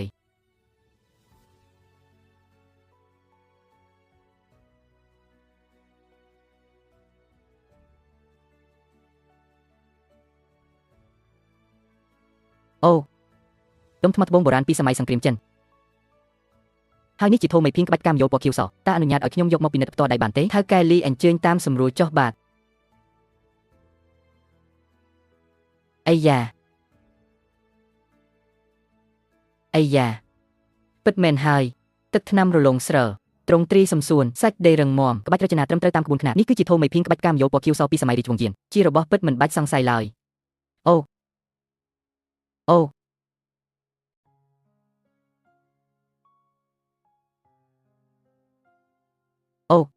ូដុំត្បូងយីពីនេះក៏ជារបស់ពិតដែរលោកមើលចុះពណ៌សម្បូរថ្លាឆ្លោះត្រង់ទ្រីបុរាណយ៉ាងប្រណិតសូម្បីតែស្នាមស្រទាប់រលោងធម្មជាតិនេះក៏គ្មានដាននៃការធ្វើคล้ายៗតតែសោះល្អឥតខ្ចោះមែនមិត្តតូចឈិនរបស់ទាំងពីរមុខនេះសុទ្ធតែជារតនភ័ណ្ឌកម្រិតថ្នាក់ជាតិតើលោកប្រកាសជាចង់លក់វាពិតមែនទេថៅកែលីខ្ញុំនិយាយត្រង់ចុះខ្ញុំគ្រោងនឹងលក់តែដុំត្បូងយីពីនេះជាបណ្ដោះអាសន្នប៉ុណ្ណោះចំណែកឯធូមេភីងមួយនេះវិញខ្ញុំមិនទាន់មានបំណងនឹងលក់វានៅឡើយទេខ្ញុំទុកវាសម្រាប់ប្រើប្រាស់ការផ្សេងទៅថ្ងៃមុខពេលខ្ញុំបើកហាងលក់វត្ថុបុរាណនិងត្បូងថ្មច្បាស់ជាត្រូវមានរបស់ពិសេសមួយសម្រាប់តាំងលំអហាងដើម្បីបង្អួតគេហើយធូមេភីងមួយនេះគឺស័ក្តិសមបំផុតហើយរបស់ទាំងពីរនេះគឺជារតនសម្បត្តិដ៏មានតម្លៃបំផុតលោកមានការប្រុងប្រយ័ត្នបែបនេះគឺជារឿងត្រឹមត្រូវហើយតាមត្រង់ទៅចំពោះដុំត្បូងយីពីនេះតម្លៃទីផ្សារគឺនៅចន្លោះពី150លានទៅ200លានយន់មិនមែនខ្ញុំគ្មានលទ្ធភាពទិញនោះទេគ្រាន់តែខ្ញុំទើបតែនឹកឃើញថាមានកន្លែងមួយទៀតដែលស័ក្តិសមសម្រាប់លក់វាជាងនេះថៅកែលីលោកសាក់និយាយមកមើលកម្មវិធីដេញថ្លៃវត្ថុបុរាណធំបំផុតនៅក្រុងជៀងឆឹងនឹងប្រព្រឹត្តទៅក្នុងរយៈពេល3ថ្ងៃទៀតពួកគេកំពុងតែខ្វះរបស់ពិសេសមួយសម្រាប់ធ្វើជាចំណុចទាក់ទាញបំផុតប្រចាំកម្មវិធីដេញថ្លៃមែនទេពិតមែនហើយអ្នកដែលអាចទៅចូលរួមកម្មវិធីដេញថ្លៃបានសុទ្ធតែជាអ្នកមានស្តុកស្តម្ភនិងមានអំណាចបើយកដុំត្បូងយីពីនេះទៅដាក់ដេញថ្លៃតម្លៃដែលដេញបានច្បាស់ជាខ្ពស់ជាងតម្លៃទីផ្សារឆ្ងាយណាស់មិត្តតូចឈិនបើលោកទុកចិត្តខ្ញុំរីករាយនឹងជួយចាត់ចែងរឿងនេះឲ្យទាំងអស់លុយដែលបានមកពីការដេញថ្លៃខ្ញុំមិនយកសំបីតែមួយសេនគឺប្រគល់ឲ្យលោកទាំងអស់តើលោកយល់យ៉ាងណាដែរចរិតលក្ខណៈរបស់ថៅកែលីខ្ញុំពិតជាទុកចិត្តណាស់ប៉ុន្តែមនុស្សដូចខ្ញុំមិនចូលចិត្តជំពាក់គុណគេតទេឡើយម្យ៉ាងទៀតខ្ញុំក៏មានរឿងមួយចង់ឲ្យថៅកែលីជួយដែររឿងអីដែរសាក់និយាយមកមើលឈិនយ៉ាងមិនក៏លោកនៅទីនេះដែរសៀវសៀចុះពួកគេស្គាល់គ្នាពីមុនមកមែនទេលោកតាគាត់នឹងហើយជាមិត្តរួមថ្នាក់ដែលកូនទើបតែប្រាប់លោកតាមទូរស័ព្ទមិញហ្នឹងឈ្មោះឈិនយ៉ាងអីយ៉ាចុះមិនក៏ចៃដល់ម្លេះសៀវសៀឲ្យអញ្ចឹងចៅត្រូវតែអរគុណឈិនយ៉ាងឲ្យបានច្រើនណាស់ច្បាស់ជាអញ្ចឹងហើយដើមឡើយខ្ញុំចង់ប៉ាវគាត់ញ៉ាំបាយដើម្បីអរគុណតែដោយសារទូរស័ព្ទលោកតាឯងនឹងហើយដែលទឿនឲ្យកូនមកទីនេះទើបធ្វើឲ្យរឿងហ្នឹងត្រូវអាក់ខានយ៉ាងណាក៏ឥឡូវគ្មានការអីដែរអញ្ចឹងពួកឯងទៅញ៉ាំបាយជាមួយគ្នាទៅបាទថៅកែលីមិនមែនខ្ញុំមានការចង់ឲ្យលោកជួយអូយមែនហើយអីយ៉ាបើគូក្បាលខ្ញុំចោះភ្លេចរឿងសំខាន់បាត់ឈឹងតែម្ដងលោកទើបតែនិយាយថាមានការចង់ឲ្យខ្ញុំជួយតើជារឿងអីដែរខ្ញុំចង់បើកហាងលក់វត្ថុបុរាណនិងត្បូងថ្មមួយចង់ឲ្យថៅកែលីជួយរកទីតាំងហាងឲ្យខ្ញុំបន្តិចម្យ៉ាងទៀតក៏ចង់សុំការណែនាំពីនីតិវិធីរដ្ឋបាលខ្លះផងដែរបើកហាងមែនទេដោយផ្អែកលើផ្នែកដ៏មុតស្រួចក្នុងការមើលរបស់ការបើកហាងដោយខ្លួនឯងគឺស័ក្តិសមបំផុតហើយរឿងនេះទុកឲ្យខ្ញុំជាអ្នកចាត់ចែងចុះខ្ញុំនឹងជួយចាត់ចែងឲ្យបានរួចរាល់ជាស្ថាពរគ្រាន់តែថាអីបើចង់បើកហាងវត្ថុបុរាណនៅក្រុងជៀងឆឹងនេះមិនអាចខ្វះការធានានិងការណែនាំពីសមាគមជីវទិញបានឡើយខ្ញុំអាចជួយលោកបានប៉ុន្តែប័ណ្ណបញ្ជារបស់សមាគមតឹងរឹងណាស់តើអាចជោគជ័យឬអត់គឺអាស្រ័យលើសមត្ថភាពផ្ទាល់ខ្លួនរបស់លោកហើយសមាគមជីវទិញមែនទេមិនក៏ចៃដល់ម្លេះថៅកែលីលោកកុំបារម្ភអីរឿងសមាគមជីវទិញខ្ញុំនឹងចាត់ចែងដោយខ្លួនឯងលោកគ្រាន់តែជួយសម្រេចរឿងទីតាំងហាងឲ្យខ្ញុំបានហើយចំណែកឯកម្រៃជើងសារវិញរឿងលុយកាក់គុំនិយាយទៀតអីខ្ញុំមិនយកជាដាច់ខាតបើលោកពិតជាចង់អរគុណខ្ញុំមែននោះគ្រាន់តែទុកធូមេភីងនេះនៅកន្លែងខ្ញុំ2-3ថ្ងៃទៅទុកឲ្យខ្ញុំបានមើលកំសាន្តនិងសិក្សាពីវាឲ្យអស់ចិត្តបន្តិចលោកទុកចិត្តចុះខ្ញុំនឹងថែរក្សាវាដូចជារបស់មានតម្លៃបំផុតរបស់ខ្ញុំអញ្ចឹងដាច់ខាតមិនឲ្យមានសំបីតែស្នាមឆ្កួតបន្តិចឡើយបានអញ្ចឹងទុកធូមេភីងនេះនៅទីនេះចុះចាំដល់ពេលហាងថ្មីខ្ញុំបើកសម្ពោធចាំខ្ញុំមកយកវិញល្អណាស់ឈិនយ៉ាងរបស់ពីរមុខនេះមែនទេដែលលោកទើបតែទិញពីស្តង់តាមផ្លូវមិញហ្នឹងមែនហើយគឺរបស់ពីរមុខហ្នឹងឯងអីក៏ស្តង់តាមផ្លូវអីចុះលោកទិញអស់ប៉ុន្មានដែរខ្ញុំចាំមិនសូវច្បាស់ទេប្រហែលជា300យន្តដឹង300យន្តលោកទិញបានវត្ថុបុរាណតម្លៃរាប់រយលានមែនទេឈិនយ៉ាងឲ្យភ្នែកមើលរបស់លោកពិតជាខ្លាំងដូចទេអញ្ចឹងខ្ញុំពិតជាកោតសរសើរណាស់ពិតជាកោតសរសើរខ្លាំងមែនទែនថៅកែលីគឺមកពីខ្ញុំសំណាងល្អប៉ុណ្ណោះរបស់សំណាងដែលមានតម្លៃរាប់រយលានយ៉ាងតិចតួចឲ្យលោកមើលទៅសៀវសៀផ្ទះយើងស្អាតទេប្រាប់លោកឲ្យដឹងចុះសៀវសៀផ្ទះយើងនៅទំនេរនៅឡើយទេលោកតានិយាយរឿងនឹងធ្វើអីថៅកែលីលោកកំពុងនិយាយពីអីហ្នឹងខ្ញុំនិងសៀវសៀគ្រាន់តែជាមិត្តរួមថ្នាក់នឹងគ្នាទេអាយ៉ាបានហើយកុំហៅថៅកែលីអីស្ដាប់ទៅហាក់ដូចជាមានគម្លាតណាស់ទៅថ្ងៃក្រោយហៅខ្ញុំថាលោកតាលីទៅ និយាយមែនទែនចុះតើលោកចង់ឲ្យស៊ីវស៊ីធ្វើជាមិត្តស្រីលោកទេលោកតាលីកុំយកខ្ញុំមកលេងសាច់អីខ្ញុំនិងស៊ីវស៊ីគឺគ្រាន់តែជាមិត្តរួមថ្នាក់ធម្មតាប៉ុណ្ណោះបានហើយខ្ញុំមានការងារសំខាន់ត្រូវរវល់ទៀតស៊ីវស៊ីឲ្យមិនមែនចៅថាចង់ប៉ាវឈិនយ៉ាងញ៉ាំបាយទេមែនទេប្រញាប់ទៅដឹងហើយលោកត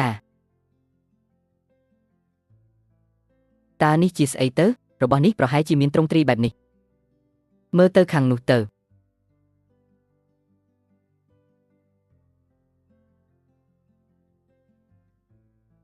ឈិនយ៉ាងគឺលោកពិតមែនមិនក៏ជាអ្នកឯងទៀតហើយឈិនយ៉ាងតើនាងជាអ្នកណាគ្រាន់តែជាមនុស្សមិនសំខាន់ម្នាក់ប៉ុណ្ណោះឈិនយ៉ាងលួចថ្លៃទឹកដោះខ្ញុំបានប្រគល់ឲ្យវិញអស់ហើយលោកផ្ដល់ឱកាសឲ្យខ្ញុំម្ដងទៀតបានទេនាងក៏ជាមិត្តស្រីលោកដែរមែនទេខ្ញុំមិនប្រកាន់ទេពិតមែនណាខ្ញុំក៏មិនត្រូវការឋានៈអីដែរតែលោកព្រមនៅជាមួយខ្ញុំឲ្យខ្ញុំធ្វើអ្វីក៏ខ្ញុំព្រមដែរអ្នកឯងមិនប្រកាន់តែខ្ញុំប្រកាន់លើកមុនខ្ញុំបាននិយាយយ៉ាងច្បាស់ជាមួយអ្នកឯងរួចហើយពួកយើងបានបញ្ចប់គ្នាតាំងពីយូរហើយប៉ុន្តែឥឡូវនេះខ្ញុំគ្មានសល់លុយសំបីតែមួយសេនហើយថែមទាំងជំពាក់បំណុលគេយ៉ាងច្រើនទៀតអ្នកប្រុសគូក៏ខ្សែថនដែរឈិនយ៉ាងលោកអាចឲ្យខ្ញុំខ្ចីលុយខ្លះដើម្បីសងបំណុលគេសិនបានទេលុយនឹងថ្ងៃក្រោយខ្ញុំច្បាស់ជាសងលោកវិញមិនខានហានប៊ីងអើយឥឡូវអ្នកឯងជាមនុស្សពេញវ័យហើយអ្នកឯងត្រូវតែទទួលខុសត្រូវលើជំរឿនរបស់ខ្លួនឯងម្យ៉ាងទៀតលុយទាំងនោះសុទ្ធតែជាអ្នកឯងអ្នកចាយតើអ្នកឯងមានសិទ្ធិអីមកឲ្យខ្ញុំជាអ្នកចេញលុយជំនួសកុំរំពឹងចង់បានផលប្រយោជន៍ពីអ្នកដទៃពេកចរិតអ្នកឯងបែបនេះវាមើលទៅអាក្រក់ខ្លាំងណាស់ស៊ីវស៊ីពួកយើងទៅបាទតើកាលពីមុនខ្ញុំពិតជាធ្វើខុសមែនទេឈិនយ៉ាងម្នាក់មិញនឹងជាអតីតសង្សារលោកមែនទេតាមសម្ដីនាងនិយាយមើលទៅលោកដូចជាមានមិត្តស្រីថ្មីហើយប្រហែលជាមានគ្រាន់តែនាងមិនទាន់ព្រមព្រៀងជាមួយខ្ញុំប៉ុណ្ណោះមិនដឹងថាខាងឈីងសៀបានដោះស្រាយជាមួយពួកគ្រួសារសៀវរួចរាល់អស់ហើយឬនៅទេបើមិនទាន់ព្រមព្រៀងទេអញ្ចឹងមានន័យថាខ្ញុំនៅមានឱកាសទោះជានាងព្រមព្រៀងក៏យ៉ាងមិនដែរឲ្យតែឈិនយ៉ាងមិនទាន់រៀបការសម្បីតែមួយថ្ងៃខ្ញុំក៏ដាច់ខាតមិនបោះបង់ចោលដែរតោះឈិនយ៉ាងពួកយើងទៅញ៉ាំបាយទៅមែនហើយហាងថ្មីលោកទើបតែបើកច្បាស់ជារវល់ខ្លាំងរកពេលសម្រាប់គ្នាមិនខានចាំពេលនោះខ្ញុំនឹងទៅជួយមើលការខុសត្រូវលោកហាមបដិសេធខ្ញុំណាបានអញ្ចឹងខ្ញុំសូមអរគុណលោកទុកជាមុន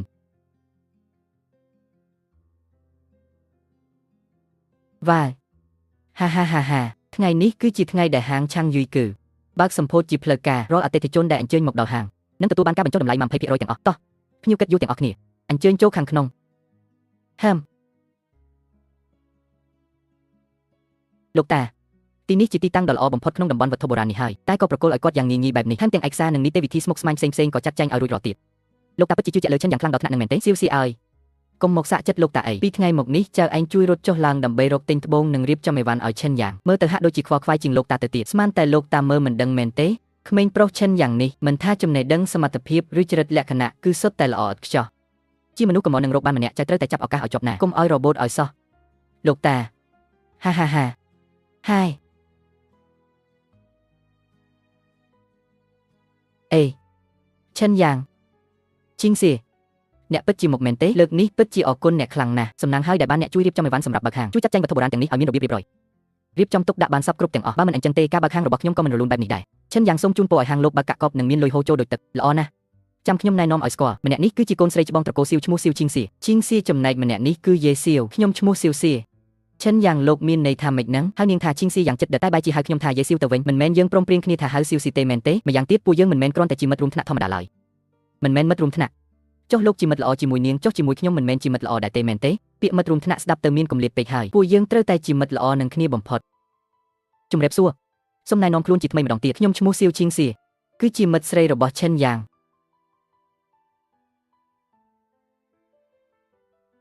ងជីងសៀនេះជាការពិតមែនទេមិនដែរលោកមិនព្រមមែនទេមែនហើយគាត់មិនព្រមទេអ្នកឯងមានន័យថាម៉េចហ្នឹងឈិនយ៉ាងលោកត្រូវតែផ្ដល់ឱកាសប្រកួតប្រជែងដោយស្មារតីឲ្យខ្ញុំផងមិនអាចយល់ព្រមជាមួយនាងលឿនបែបនេះទ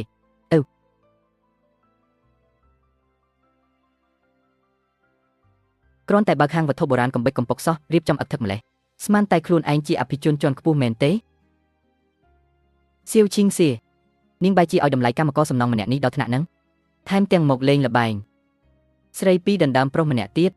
នាងធ្វើឲ្យខូចកិត្តិយសវងអភិជនក្រុងជាងឈឹងអស់ហើយកៅសាន់យុយខ្ញុំធ្វើអ្វីក៏ដោយវាមិនពាក់ព័ន្ធនឹងលោកទេថ្ងៃនេះជាថ្ងៃមង្គលបើកហាងរបស់ឈិនយ៉ាងខ្ញុំមិនចង់និយាយសម្ដីឥតប្រយោជន៍ជាមួយលោកច្រើនទេបើដឹងខ្លួនប្រញាប់ចេញពីទីនេះទៅហាងឆាំងយុយគឺមិនស្វាគមន៍លោកទេកៅសាន់យុយលោកឮទេទីនេះមិនស្វាគមន៍លោកទេប្រញាប់ចេញទៅឲ្យឆ្ងាយទៅហេឯងគ្រាន់តែជាឆ្កែដែលនាងចិញ្ចឹមម្នាក់ប៉ុណ្ណោះខ្ញុំចង់កំទេចឯងគឺវាងាយដូចជាកំទេចសត្វស្រមោចអញ្ចឹង ឆ្កែមែនទេខ្ញុំមើលទៅលោកអញទេដឹងដែលជាឆ្កែឈួតដែលកំពុងព្រុសដោយគ្មានសមត្ថភាពនោះកៅសាន់យុយបើកភ្នែកឆ្កែរបស់លោកមើលឲ្យច្បាស់ហាងឆាងយុយគឺនេះគឺជាដែនដីរបស់ឈិនយ៉ាងខ្ញុំរបស់មានតម្លៃនៅក្នុងនេះគឺសុទ្ធតែមិនអាចកាត់ថ្លៃបានមិនឲ្យហួសពី1ខែឡើយខ្ញុំនឹងធ្វើឲ្យមុខចំនួនត្រកូលកែរបស់លោកត្រូវដួលរំទាំងស្រុងខ្ញុំសង្ឃឹមថាដល់ពេលនោះលោកនៅតែអាចមានអំណួតដូចពេលនេះចុះចង់បើកហាងវត្ថុបុរាណនៅក្រុងជៀងឆឹងនេះតើបានឆ្លងកាត់ការយកព្រមពីសមាគមជីវទានហើយឬនៅលោកព្រឹទ្ធាចារ្យឈិនសមាគមជីវទានកំពុងចាត់ចែងការងារអ្នកមិនពាក់ព័ន្ធចេញឲ្យអស់ទៅមិនអីទេចេញទៅចុះ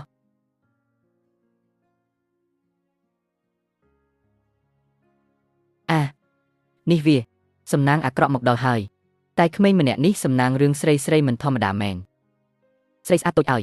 ចាត់ទុកថាភ្នែកនាងពូកែមែននេះគឺជាកាក់ត្បូងសម័យរដ្ឋចម្បាំងតែខ្ញុំទើបតែដេញថ្លៃបានក្នុងតម្លៃ500លានយន់មានតែអ្នកមានឋានៈខ្ពង់ខ្ពស់ដូចលោកព្រឹទ្ធាចារ្យឈិនទេទើបស័ក្តិសមនឹងមានវាមនុស្សសាមញ្ញដាច់ខាតមិនអាចគ្រប់គ្រងវាបានឡើយហាតាមពិតទៅអ្នកដែលចំណាយ500លានទិញកាក់ត្បូងនេះគឺជាលោកសោះអ្នកប្រុសកៅអញ្ចឹងខ្ញុំត្រូវតែអរគុណលោកឲ្យខ្លាំងហើយកុំមកនិយាយសម្ដីឥតប្រយោជន៍ឃើញលោកព្រឹទ្ធាចារ្យឈិនមកដល់ភ័យរហូតនិយាយលែងត្រូវមែនទេអរគុណអ្នកប្រុសកៅច្រើនហើយចាស់ម្នាក់នេះពេញចិត្តខ្លាំងណាស់លោកព្រឹទ្ធាចារ្យឈិន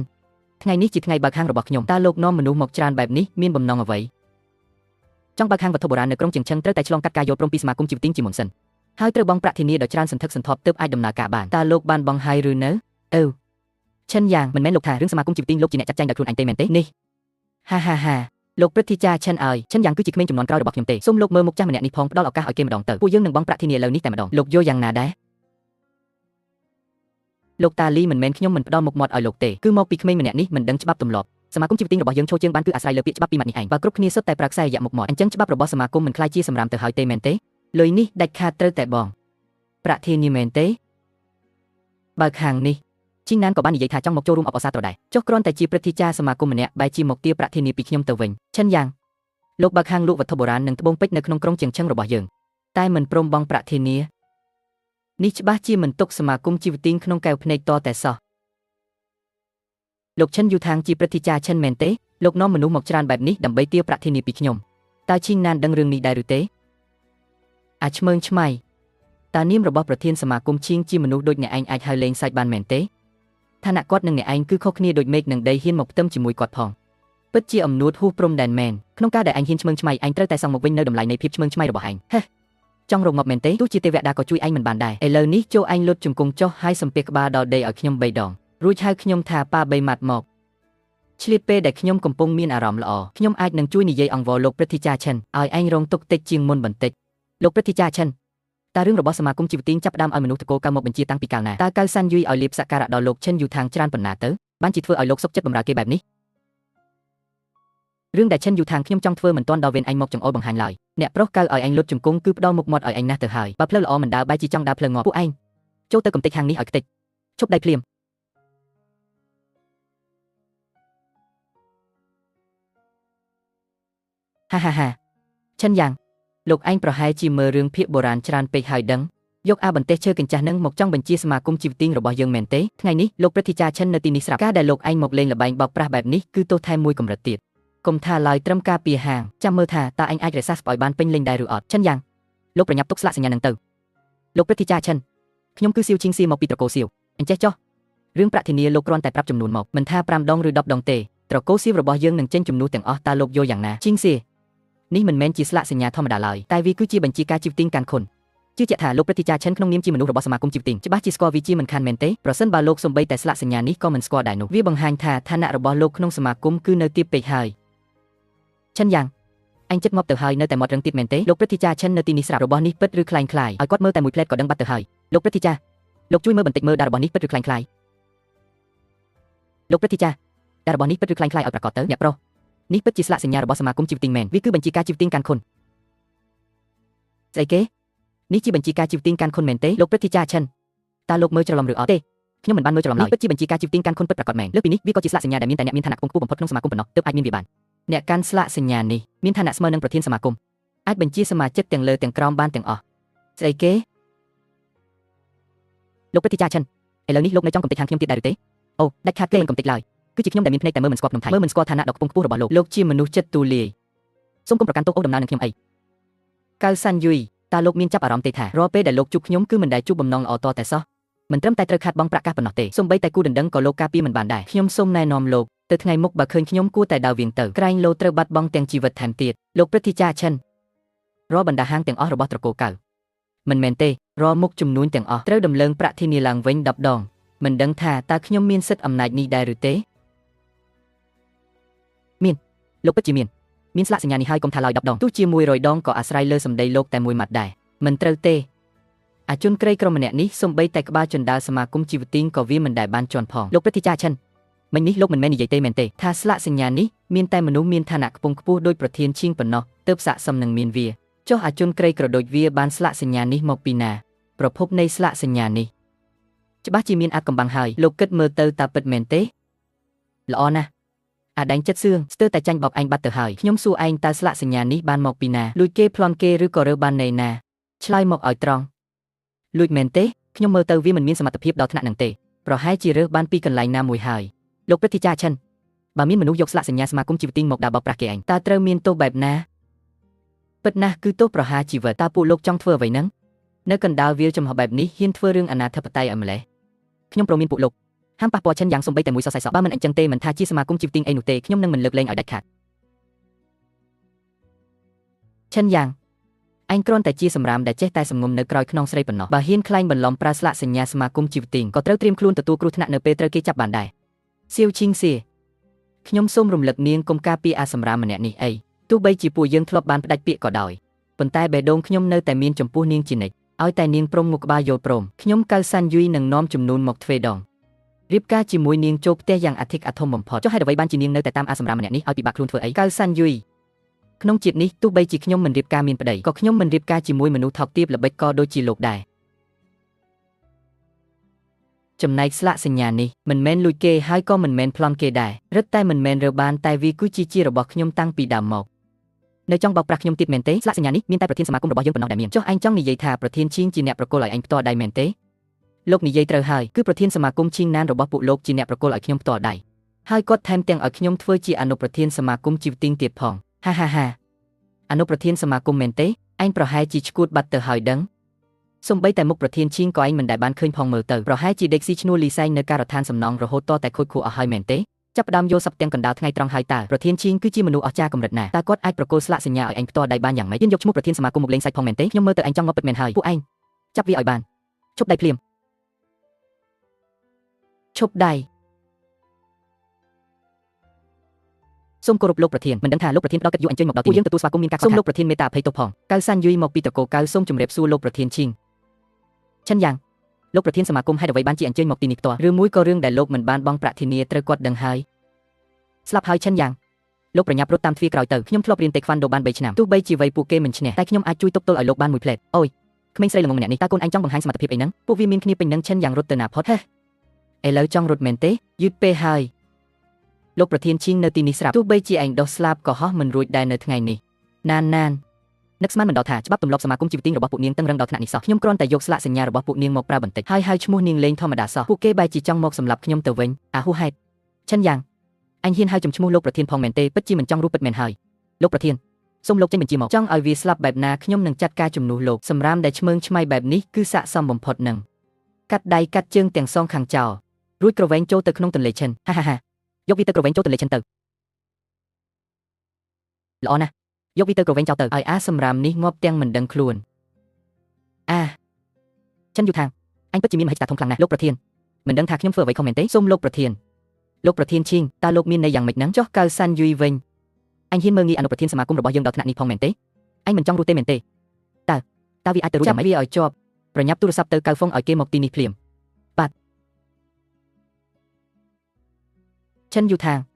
តើអញគួរទទួលទោសបែបណាលោកអនុប្រធានខ្ញុំមិនបានដឹងពីឋានៈពិតប្រាកដរបស់លោកឡើយប្រសិនបើខ្ញុំដឹងតាំងពីដំបូងទោះបីជាកៅសាន់យូយយកមាសប្រាក់មកកោស្មាភ្នំឲ្យខ្ញុំក៏ខ្ញុំមិនហ៊ានធ្វើបាបលោកអនុប្រធានដែរសូមលើកលែងជីវិតឲ្យខ្ញុំផងអូមែនហើយ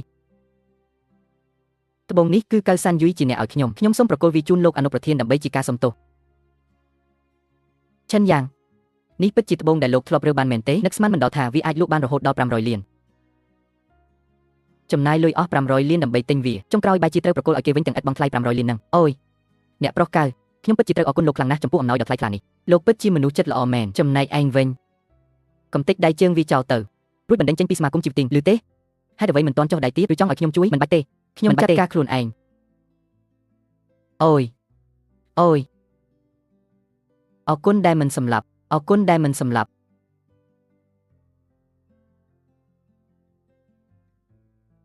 លោកប្រធានឈីងលោកប្រញាប់ហៅខ្ញុំមកទីនេះតើមានការអ្វីមែនទេឬមួយក៏កូនមិនដឹងខ្យល់របស់ខ្ញុំបានធ្វើឲ្យលោកខឹង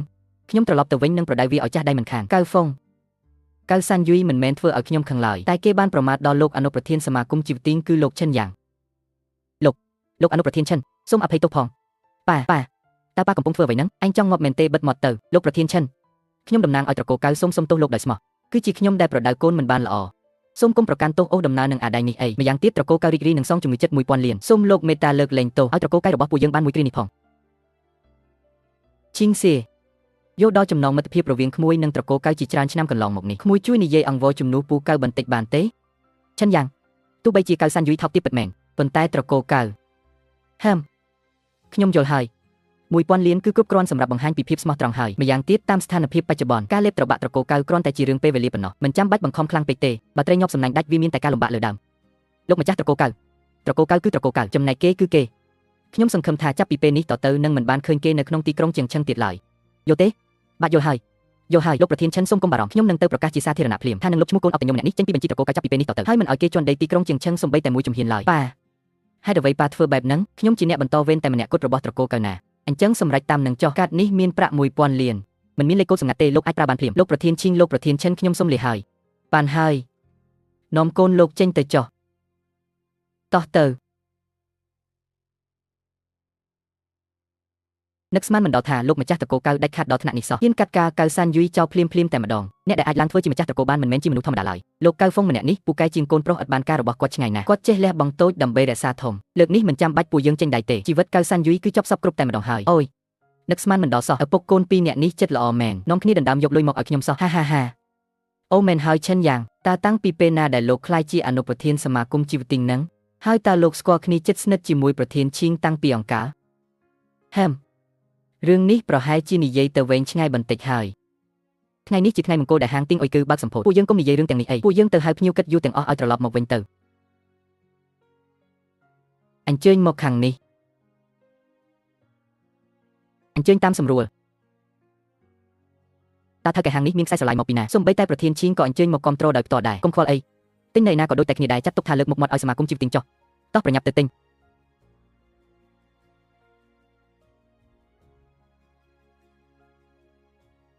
សរុបទាំងអស់បាន5000លានក្នុងមួយថ្ងៃខ្ញុំរកចំណូលបានដល់ទៅ5000លានមិនយូរប៉ុន្មានទេខ្ញុំនឹងក្លាយជាអ្នកមានបំផុតនៅទីក្រុងជាងឈឹងនេះហើយដល់ពេលនោះយ៉ាងម៉េចចង់រៀបការជាមួយស្រីស្អាតអ្នកមានហើយឈានដល់ចំណុចកំពូលនៃជីវិតមែនទេឈិនយ៉ាងចុះបើលោកក្លាយជាអ្នកមានបំផុតហើយតើលោកនឹងភ្លេចខ្ញុំទេឈិនយ៉ាងបើលោកចង់ក្លាយជាអ្នកមានបំផុតវាមិនមែនជារឿងពិបាកឡើយគ្រាន់តែត្រឡប់ទៅសមាគមសម្បត្តិរបស់សមាគមជីវទីងគឺអាចទិញទីក្រុងជាងឈឹងបានដល់ទៅ10ឯណោះពួកនាងគិតច្រើនពេកហើយចាំពេលដែលខ្ញុំក្លាយជាអ្នកមានបំផុតសិនខ្ញុំនឹងអាចឲ្យពួកនាងទាំង3នាក់នៅក្បែរខ្លួនខ្ញុំទាំងអស់តែម្ដងស្អីគេហ្នឹងសម្ដីមិនអន់ទេតើចង់ត្រូវរំពាត់មែនទេអូយ